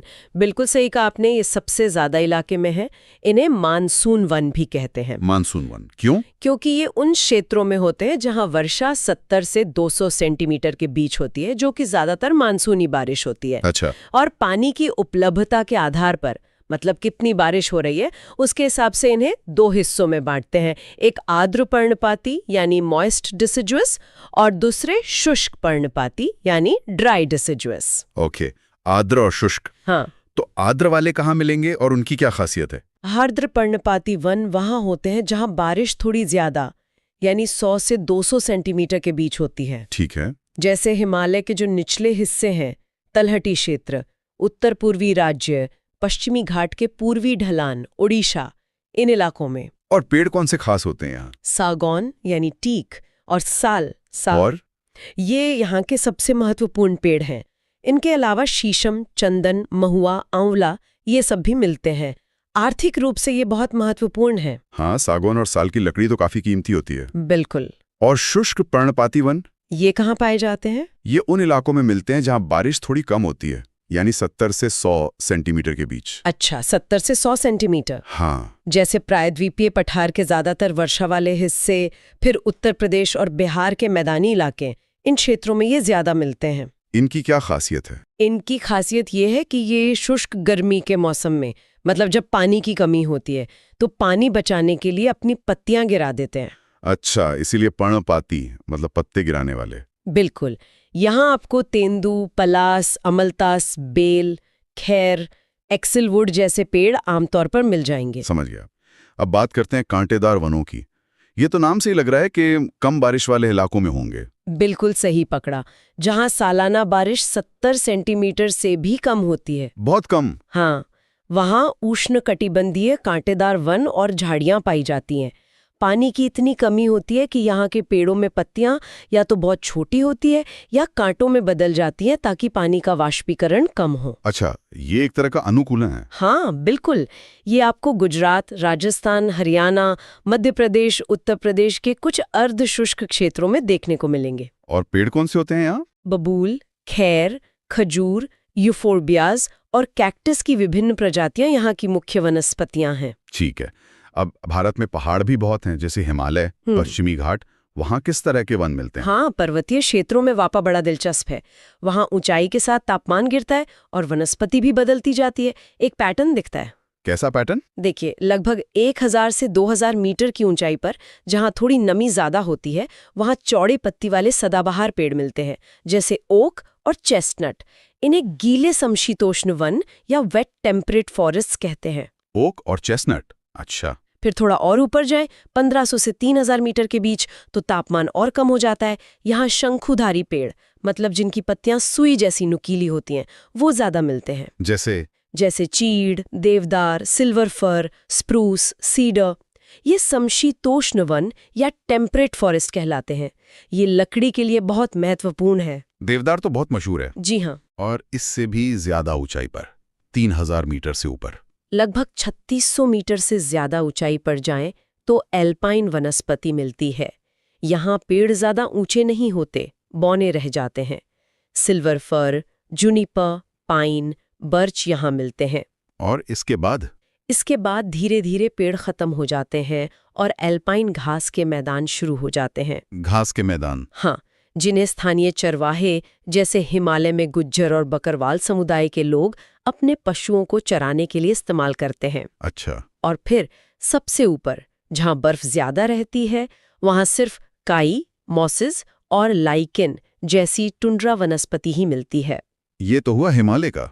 दक्षिण भारत के पहाड़ों पर भी कुछ ऐसा ही होता है? हाँ, दक्षिण भारत में भी ऊंचाई वाले क्षेत्रों जैसे पश्चिमी घाट, विंध्य, नीलगिरी में पर्वतीय वन मिलते हैं, लेकिन यहाँ उन्हें समशीतोष्ण वन कहते हैं और नीलगिरी, अन्नामलाई, पलनी पहाड़ियों में मिलने वाले खास वनों को शोलास कहा जाता है। शोला वन, ये नाम सुना है। जी ठीक है। पहाड़ों के अलावा भारत के तटीय इलाकों में भी खास तरह के वन मिलते हैं, मैंग्रोव, उनकी भी बात करनी चाहिए। हाँ, मैंग्रोव वन तो बहुत ही अनोखे और महत्वपूर्ण है। ये समुद्र तटों पर, खासकर जहाँ नदियां समुद्र में मिलती हैं, यानी डेल्टा वाले खारे या अर्ध खारे पानी के इलाकों में उगते हैं। इनकी क्या खासियत होती है? इनकी जड़ें ऐसी होती हैं जो पानी में डूबी रहती हैं और कीचड़ में इन्हें सांस लेने में मदद करती हैं। ये ज्वार भाटा झेल सकते हैं। अच्छा। और ये तटों को कटाव से बचाते हैं, तूफानों और सुनामी की लहरों के असर को कम करते हैं। साथ ही ये मछलियों और अन्य समुद्री जीवों के लिए नर्सरी का काम करते हैं, मतलब जबरदस्त जैव विविधता होती है यहाँ। और ये भारत में कहाँ है? सबसे बड़ा और प्रसिद्ध तो गंगा ब्रह्मपुत्र डेल्टा का सुंदरबन है। हाँ, सुंदरबन, जो सुंदरी पेड़ के लिए मशहूर है, उसी के नाम से। ये दुनिया का सबसे बड़ा मैंग्रोव क्षेत्र है। इसके अलावा महानदी, गोदावरी, कृष्णा, कावेरी नदियों के डेल्टा में भी ये पाए जाते हैं। सुंदरी के अलावा और कौन से पेड़ होते हैं यहाँ? यहाँ ताड़, नारियल, केवड़ा, अगर जैसी प्रजातियां भी मिलती हैं। ठीक है। वनों के साथ साथ क्या हम घास के मैदानों का भी जिक्र कर सकते हैं? वो भी तो वनस्पति का हिस्सा हैं। निश्चित रूप से। वनस्पति में सिर्फ पेड़ ही नहीं आते। भारत में अलग अलग क्षेत्रों में घास के मैदानों को कई स्थानीय नामों से जाना जाता है। जैसे अभी हमने एल्पाइन घास के मैदानों की बात की, हाँ। वैसे ही उत्तराखंड में ऊंचाई वाले घास के मैदानों को बुग्याल या पय्यार कहते हैं। हिमाचल में खज्यार, गुजरात में बन्नी घास के मैदान हैं। ये भी हमारे पारिस्थितिकी तंत्र का बहुत अहम हिस्सा हैं। एक और चीज जो अक्सर वनों से जोड़कर देखी जाती है वो है झूम खेती। ये क्या है और इसका वनों पर क्या असर होता है? झूम खेती, जिसे स्लैश एंड बर्न यानी काको और जलाओ कृषि भी कहते हैं, ये खेती का एक बहुत पुराना पारंपरिक तरीका है। कैसे करते हैं इसमें? इसमें क्या होता है कि किसान जंगल के किसी एक हिस्से के पेड़ पौधे काटकर उन्हें जला देते हैं। अच्छा। फिर जो राख होती है वो खाद का काम करती है। उस साफ की हुई जमीन पर वो कुछ सालों तक खेती करते हैं। फिर जब मिट्टी की उर्वरता कम हो जाती है तो वो उस जगह को छोड़कर जंगल में किसी नई जगह पर यही प्रक्रिया दोहराते हैं। पुरानी जगह को परती छोड़ दिया जाता है ताकि वहां फिर से वनस्पति उग सके। तो ये वनों के लिए नुकसानदायक कैसे है? देखिए, पारंपरिक रूप से जब आबादी कम थी और झूम चक्र लंबा होता था तब शायद ये उतना नुकसानदायक नहीं था। लेकिन अब बढ़ती आबादी के दबाव में झूम चक्र छोटा हो गया है, मतलब जमीन को दोबारा पनपने का पूरा समय नहीं मिल पाता। इससे वनों का क्षरण होता है और जैव विविधता को नुकसान पहुंचता है। इसके कुछ स्थानीय नाम भी हैं शायद? हाँ बिल्कुल, भारत में ही इसके कई नाम हैं। उत्तर पूर्वी राज्यों में इसे झूमिंग कहते हैं, जो सबसे कॉमन नाम है। मध्य प्रदेश में बेवर या दहिया, आंध्र प्रदेश में पोडू या पेंडा, उड़ीसा में पामाडाबी, पश्चिमी घाट में कुमारी। दुनिया भर में भी इसके अलग अलग नाम हैं। ये जानना भी जरूरी है। अच्छा, अगर हम भारत में वनों की वर्तमान स्थिति की बात करें तो कोई खास जानकारी जो हमारे सुनने वालों के लिए उपयोगी हो? हाँ देखिए, भारत सरकार की भारत राज्य one report, India state of forest report ISFR नियमित रूप से आती है, जो हमें बताती है कि देश में और अलग अलग राज्यों में वन आवरण कितना है, कहाँ बढ़ा है, कहाँ घटा है। अच्छा, जैसे अगर क्षेत्रफल के हिसाब से देखें तो आमतौर पर मध्य प्रदेश में सबसे ज्यादा वन क्षेत्र पाया जाता है। लेकिन अगर राज्य के कुल क्षेत्रफल के प्रतिशत के हिसाब से देखें तो मिजोरम अक्सर सबसे आगे रहता है। अगर केंद्र शासित प्रदेशों को भी शामिल करें तो लक्षद्वीप में प्रतिशत बहुत ज्यादा है। और सबसे कम कहाँ है? सबसे कम वन आवरण वाले राज्यों में हरियाणा का नाम आता है। ये आंकड़े बदलते रहते होंगे हर रिपोर्ट में? हाँ बिल्कुल। किस राज्य में वन क्षेत्र में सबसे ज्यादा वृद्धि हुई या कहाँ सबसे ज्यादा कमी आई, ये आंकड़े हर 2 साल में आने वाली रिपोर्ट में अपडेट होते हैं। ये रिपोर्ट वनों के प्रबंधन और संरक्षण की नीतियां बनाने के लिए बहुत महत्वपूर्ण होती है। तो ये थी भारत के विविध वनों की एक, कह सकते हैं, संक्षिप्त सी झलक। हर प्रकार का वन अपने आप में कितना खास है और देश की प्राकृतिक संपदा का कितना महत्वपूर्ण हिस्सा है। बिल्कुल, ये विविधता ही तो भारत की एक बड़ी पहचान है और पर्यावरण संतुलन के लिए ये बहुत जरूरी भी है। तो इन विभिन्न प्रकार के वनों और उनकी विशेषताओं के बारे में जानकर कैसा लगा? कौन सा तथ्य सबसे रोचक लगा? नीचे टिप्पणी करके जरूर बताएं। और हाँ, अंत में एक सवाल आप सबके सोचने के लिए। ये जो बदलती जलवायु है या बढ़ती मानवीय गतिविधियां हैं, जैसे शहरीकरण या खेती के तरीकों में बदलाव, ये सब इन अलग-अलग तरह के वन पारिस्थितिकी तंत्रों पर कैसा असर डाल रही होंगी और इनके संरक्षण के लिए हम और क्या ठोस कदम उठा सकते हैं? सोचिएगा जरूर। अब मेरा अगला विषय है भारत की मृदा यानी मिट्टी। मिट्टी।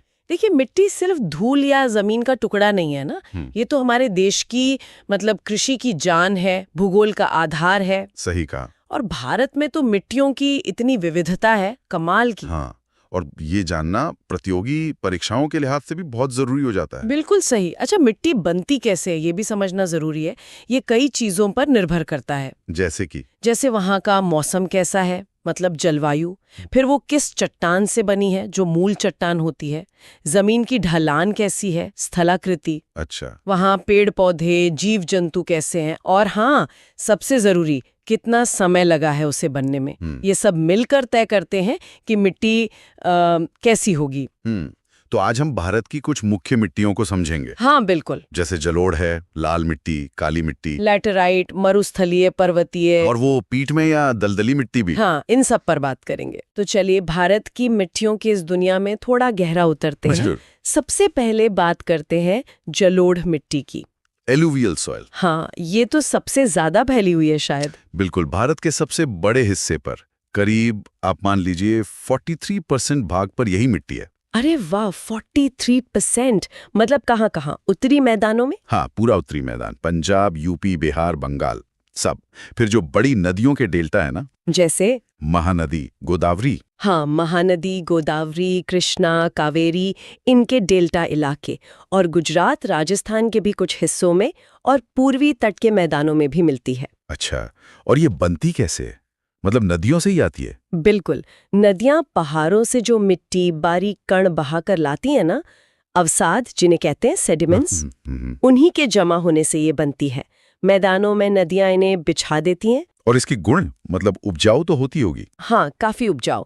इसमें पोटैश और चूना ये तो भरपूर होता है। ओके, लेकिन नाइट्रोजन और फास्फोरस की थोड़ी कमी रहती है। अच्छा, नाइट्रोजन और फास्फोरस कम। और सुना है इसकी 2 किस्में भी होती हैं, खादर और बांगर। हाँ, सही। खादर जो है वो नई जलोढ़ मिट्टी है, नदी के पास वाले इलाकों में मिलती है और ज्यादा उपजाऊ होती है। और बांगर पुरानी जलोढ़ है, नदी से थोड़ी दूर मिलती है और खादर के मुकाबले थोड़ी कम उपजाऊ होती है। समझ गई। ये मिट्टी ही है जो हमारे मतलब भारत के अन्न भंडार उत्तरी मैदानों का आधार है। इसी वजह से वहाँ इतनी घनी आबादी भी है। अच्छा, तो ये तो हुई नदियों की देन, जलोढ़ मिट्टी। लेकिन उन इलाकों का क्या जहां बारिश कम होती है, वहां कौन सी मिट्टी मिलती है? लाल मिट्टी? हाँ बिल्कुल, वहाँ लाल मिट्टी मिलती है। ये करीब 18% हिस्से पर है भारत के। 18%? कहाँ पर मिलती है ये मुख्य रूप से? ये देखिए, दक्कन का जो पठार है ना, उसके पूर्वी और दक्षिणी हिस्सों में, फिर उड़ीसा, छत्तीसगढ़, मध्य गंगा मैदान के दक्षिणी भाग, और पश्चिमी घाट के पहाड़ों के ठीक नीचे वाले इलाके, पीडमोंट जोन जिसे कहते हैं। ओके, और ये बनती कैसे है?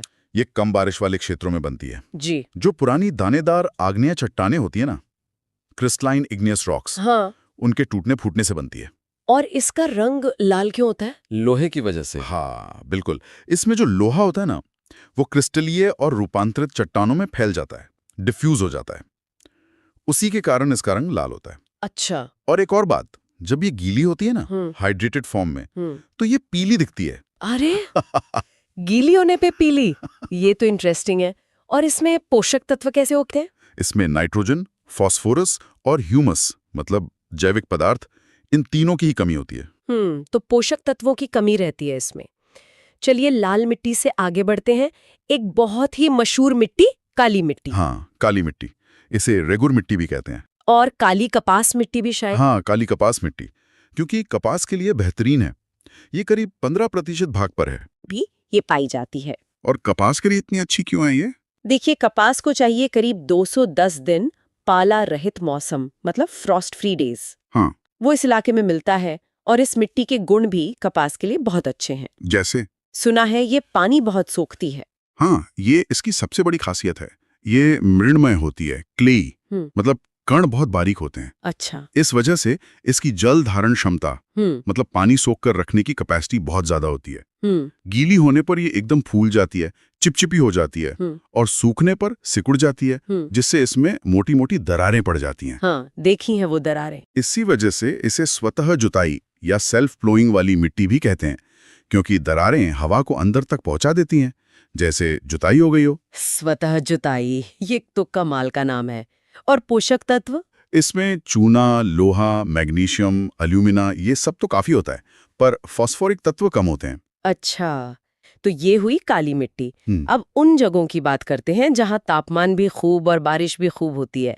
वहाँ कौन सी मिट्टी मिलेगी? वहां मिलती है लैटेराइट मिट्टी। ये ज्यादा नहीं, करीब 3.7% हिस्से पर है। कहाँ पर?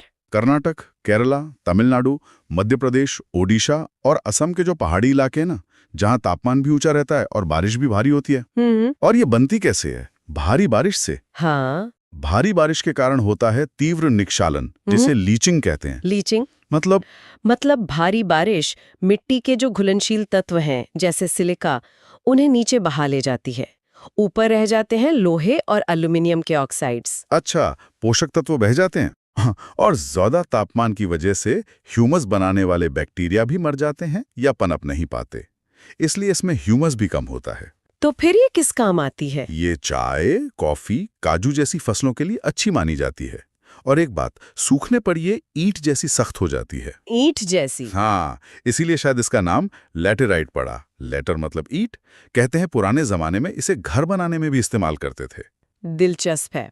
अच्छा, अब रेगिस्तानी इलाकों की तरफ चलें, जैसे पश्चिमी राजस्थान। बिल्कुल, वहां मिलती है मरुस्थलीय मिट्टी।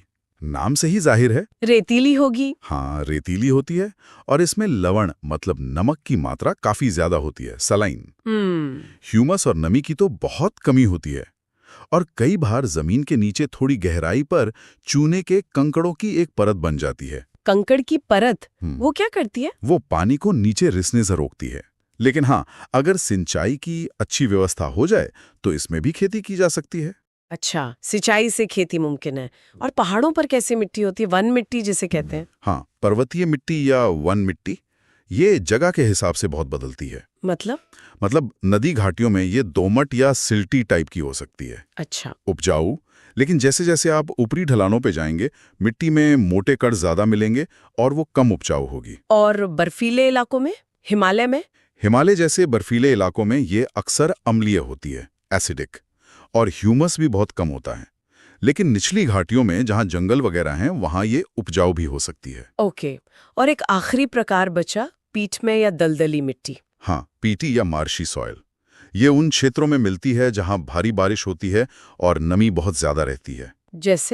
जैसे तटीय ओडिशा, सुंदरवन का इलाका, बिहार के कुछ उत्तरी भाग और उत्तराखंड में अल्मोड़ा के आसपास। अच्छा, और इसकी क्या खासियत है? इसमें ह्यूमस और जैविक पदार्थ बहुत ज्यादा होते हैं, क्योंकि नमी के कारण जैविक पदार्थ पूरी तरह सड़ नहीं पाते।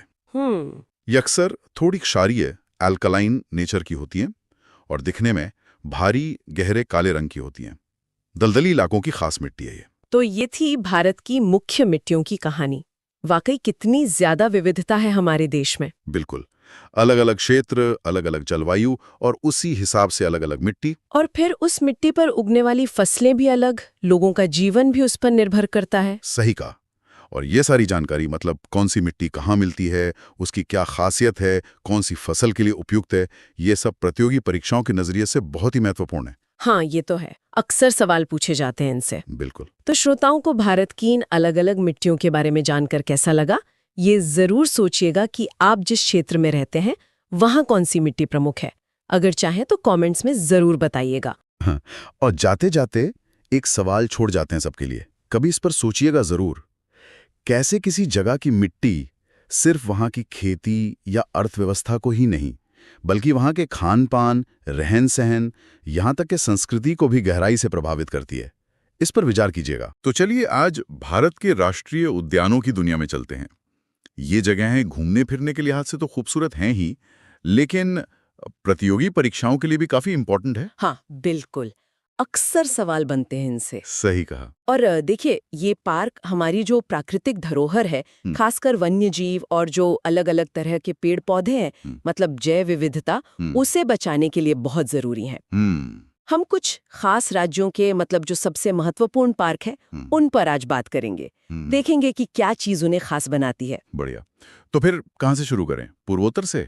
असम? हाँ, असम ठीक रहेगा। असम का नाम सुनते ही मेरे ख्याल से तो सबसे पहले काजीरंगा का ही ध्यान आता है ना, एक सींग वाले गैंडे के लिए। हाँ हाँ, बिल्कुल। काजीरंगा मतलब वो तो आइकॉनिक है एक सींग वाले गैंडे के लिए, पूरी दुनिया में फेमस। सही। पर ऐसा नहीं कि असम में सिर्फ काजीरंगा ही है, मानस राष्ट्रीय उद्यान भी है, वो भी बहुत महत्वपूर्ण है। हाँ, बाघों के लिए शायद, और जंगीर भैंसों के लिए भी। जी बिल्कुल। हाँ। बाघ और जंगली भैंसें, उसके अलावा भी है, जैसे डिब्रू सैखोवा है, नामेरी, ओरांग, और अभी हाल में 2 और बने हैं, हाँ। रायमोना और देहिंग पटकाई। अच्छा। तो काफी वन्यजीव संपदा है वहाँ। अच्छा, तो ये तो हुई गैंडों की बात। अब अगर शेरों की बात करें, खासतौर पे एशियाई शेर, तो उसके लिए तो शायद हमें पश्चिम में जाना होगा, गुजरात। एकदम सही पकड़ा, गुजरात। हाँ। और गुजरात में गिर राष्ट्रीय उद्यान। गिर, हाँ। ये समझना बहुत जरूरी है कि गिर पूरी दुनिया में इकलौती मतलब एकमात्र जगह है जहां एशियाई शेर अपने प्राकृतिक घर में रहते हैं। अच्छा, ये तो बहुत महत्वपूर्ण फैक्ट है। हाँ, परीक्षाओं में अक्सर ये पूछ लेते हैं कि एशियाई शेर प्राकृतिक रूप से कहाँ पाए जाते हैं। हाँ। तो जवाब है गिर। और गिर के अलावा गुजरात में? गिर के अलावा देखिए, समुद्र के किनारे मरीन नेशनल पार्क है। हाँ। फिर ब्लैक बक मतलब काले हिरन के लिए वेलावदर में ब्लैक बक नेशनल पार्क है। हाँ। और एक वंसधा नेशनल पार्क भी है। ओके, अब थोड़ा पहाड़ों की तरफ चलते हैं। उत्तराखंड, यहाँ तो भारत का सबसे पहला राष्ट्रीय उद्यान है ना, जिम कॉर्बेट? हाँ, जिम कॉर्बेट। इसका इतिहास बड़ा दिलचस्प है। ये बना था 1936 में। 1936, काफी पुराना। जी, और तब इसका नाम हेली नेशनल पार्क था। ये भारत का पहला नेशनल पार्क था। पहला नेशनल पार्क। हाँ। हेली नेशनल पार्क, बाद में जिम कॉर्बेट। बिल्कुल। और एक और खास बात इससे जुड़ी हुई है, 1973 में जो प्रोजेक्ट टाइगर शुरू हुआ था। हाँ हाँ, बाघों को बचाने के लिए। जी, वो यहीं से जिम कॉर्बेट से ही लॉन्च किया गया था। तो ये दोनों ही बातें, मतलब पहला पार्क होना और प्रोजेक्ट टाइगर की शुरुआत, इसे बहुत खास बनाती हैं। बिल्कुल। और उत्तराखंड में वो फूलों की घाटी भी तो है। हाँ, फूलों की घाटी, वैली ऑफ फ्लावर्स, वो तो यूनेस्को की विश्व धरोहर सूची में भी शामिल है। बहुत खूबसूरत जगह है। और नंदा देवी और राजाजी नेशनल पार्क भी उत्तराखंड में ही है। वाकई। अच्छा, एक और अनोखी बात सुनी थी मैंने, भारत में एक ऐसा पार्क भी है जो तैरता हुआ है। क्या ये सच है? हाँ, ये बिल्कुल सच है और बहुत अनोखा है। ये मणिपुर में है। मणिपुर में? जी, केबुल लामजाओ राष्ट्रीय उद्यान। ये दुनिया का एकमात्र तैरता हुआ नेशनल पार्क है। तैरता हुआ कैसे? ये लोकतक झील पर है। उस झील पर ना वनस्पति तैरती रहती है, जिन्हें फुमडी कहते हैं। उन्हीं फुमडीज पर ये पूरा पार्क बसा हुआ है। कमाल है, फुमडी पर बसा पार्क। हाँ, और ये संगाई हिरन का घर भी है, जो सिर्फ यहीं पाया जाता है। अपनी इसी खासियत की वजह से ये बहुत फेमस है। अद्भुत। अच्छा, अब एक सवाल। हाँ। सबसे ज्यादा राष्ट्रीय उद्यान किस राज्य में है? मुझे लगता है शायद मध्य प्रदेश। बिल्कुल सही अंदाजा, मध्य प्रदेश। इसे टाइगर स्टेट भी कहते हैं। हाँ, सुना है। और यहाँ राष्ट्रीय उद्यानों की संख्या सबसे ज्यादा है, जैसे कान्हा, बांधवगढ़ तो बाघों के घनत्व के लिए मतलब टाइगर डेंसिटी के लिए जाना जाता है। अच्छा। फिर पेंच है, पन्ना, सतपुड़ा, कई महत्वपूर्ण पार्क है मध्य प्रदेश में। और पास में ही राजस्थान है, वहां भी तो है टाइगर रिजर्व। हाँ, राजस्थान में रणथंभौर और सरिस्का, ये दोनों बाघों के लिए बहुत प्रसिद्ध हैं। रणथंभौर तो काफी फेमस है। जी, और राजस्थान का एक और बहुत महत्वपूर्ण पार्क है केवलादेव राष्ट्रीय उद्यान, जिसे पहले भरतपुर पक्षी विहार कहते थे। हाँ, पक्षियों के लिए। जी, खासकर प्रवासी पक्षियों के लिए, साइबेरियन क्रेन वगैरह के लिए तो ये एक स्वर्ग जैसा है। ओके, अब थोड़ा और उत्तर की ओर चलते हैं, ऊंचे पहाड़ों की तरफ, जम्मू कश्मीर और लद्दाख। हाँ, तो अब लद्दाख अलग केंद्र शासित प्रदेश है। वहाँ है हेमिस राष्ट्रीय उद्यान। हेमिस। ये भारत का सबसे बड़ा नेशनल पार्क है क्षेत्रफल के हिसाब से, और ये बर्फीले तेंदुए मतलब स्नो लेपर्ड के लिए बहुत मशहूर है। स्नो लेपर्ड, वो तो लद्दाख का राज्य पशु भी है शायद। बिल्कुल सही, स्नो लेपर्ड लद्दाख का राज्य पशु है और हेमिस उसका एक बड़ा गढ़ है। और जम्मू कश्मीर में? जम्मू कश्मीर में दाचीगाम राष्ट्रीय उद्यान है। ये खास तौर पर कश्मीरी हंगुल हिरन के लिए जाना जाता है। हंगुल, ओके। इसके अलावा किश्तवाड़ नेशनल पार्क है और सलीम अली नेशनल पार्क, जिसे सिटी फॉरेस्ट नेशनल पार्क भी कहते हैं, ये भी इसी क्षेत्र में है। वाह, बढ़िया। तो ये थे भारत के कुछ जाने माने राष्ट्रीय उद्यान और उनसे जुड़ी कुछ खास बातें जो परीक्षाओं के नजरिए से महत्वपूर्ण हो सकती हैं। हाँ, और ये न सिर्फ परीक्षाओं के लिए बल्कि ये जानने के लिए भी जरूरी है कि हमारे देश में कितनी अलग-अलग तरह की भौगोलिक और पारिस्थितिकी स्थितियां हैं सही बात है। और कैसे हमने अपनी इस अनोखी वन्य जीव विरासत को बचाने की कोशिश की है। इन पार्कों का संरक्षण में योगदान वाकई मतलब अमूल्य है। बिल्कुल। खैर, इतनी सारी बातें हुई, अब हम अपने श्रोताओं से भी जानना चाहेंगे, आपको इन सब जानकारियों में सबसे दिलचस्प क्या लगा, या कौन सा नेशनल पार्क आपको सबसे ज्यादा आकर्षित करता है जिसके बारे में आप और जानना चाहेंगे। हाँ, जरूर बताएं। नीचे कमेंट्स में अपने विचार साझा कर सकते हैं।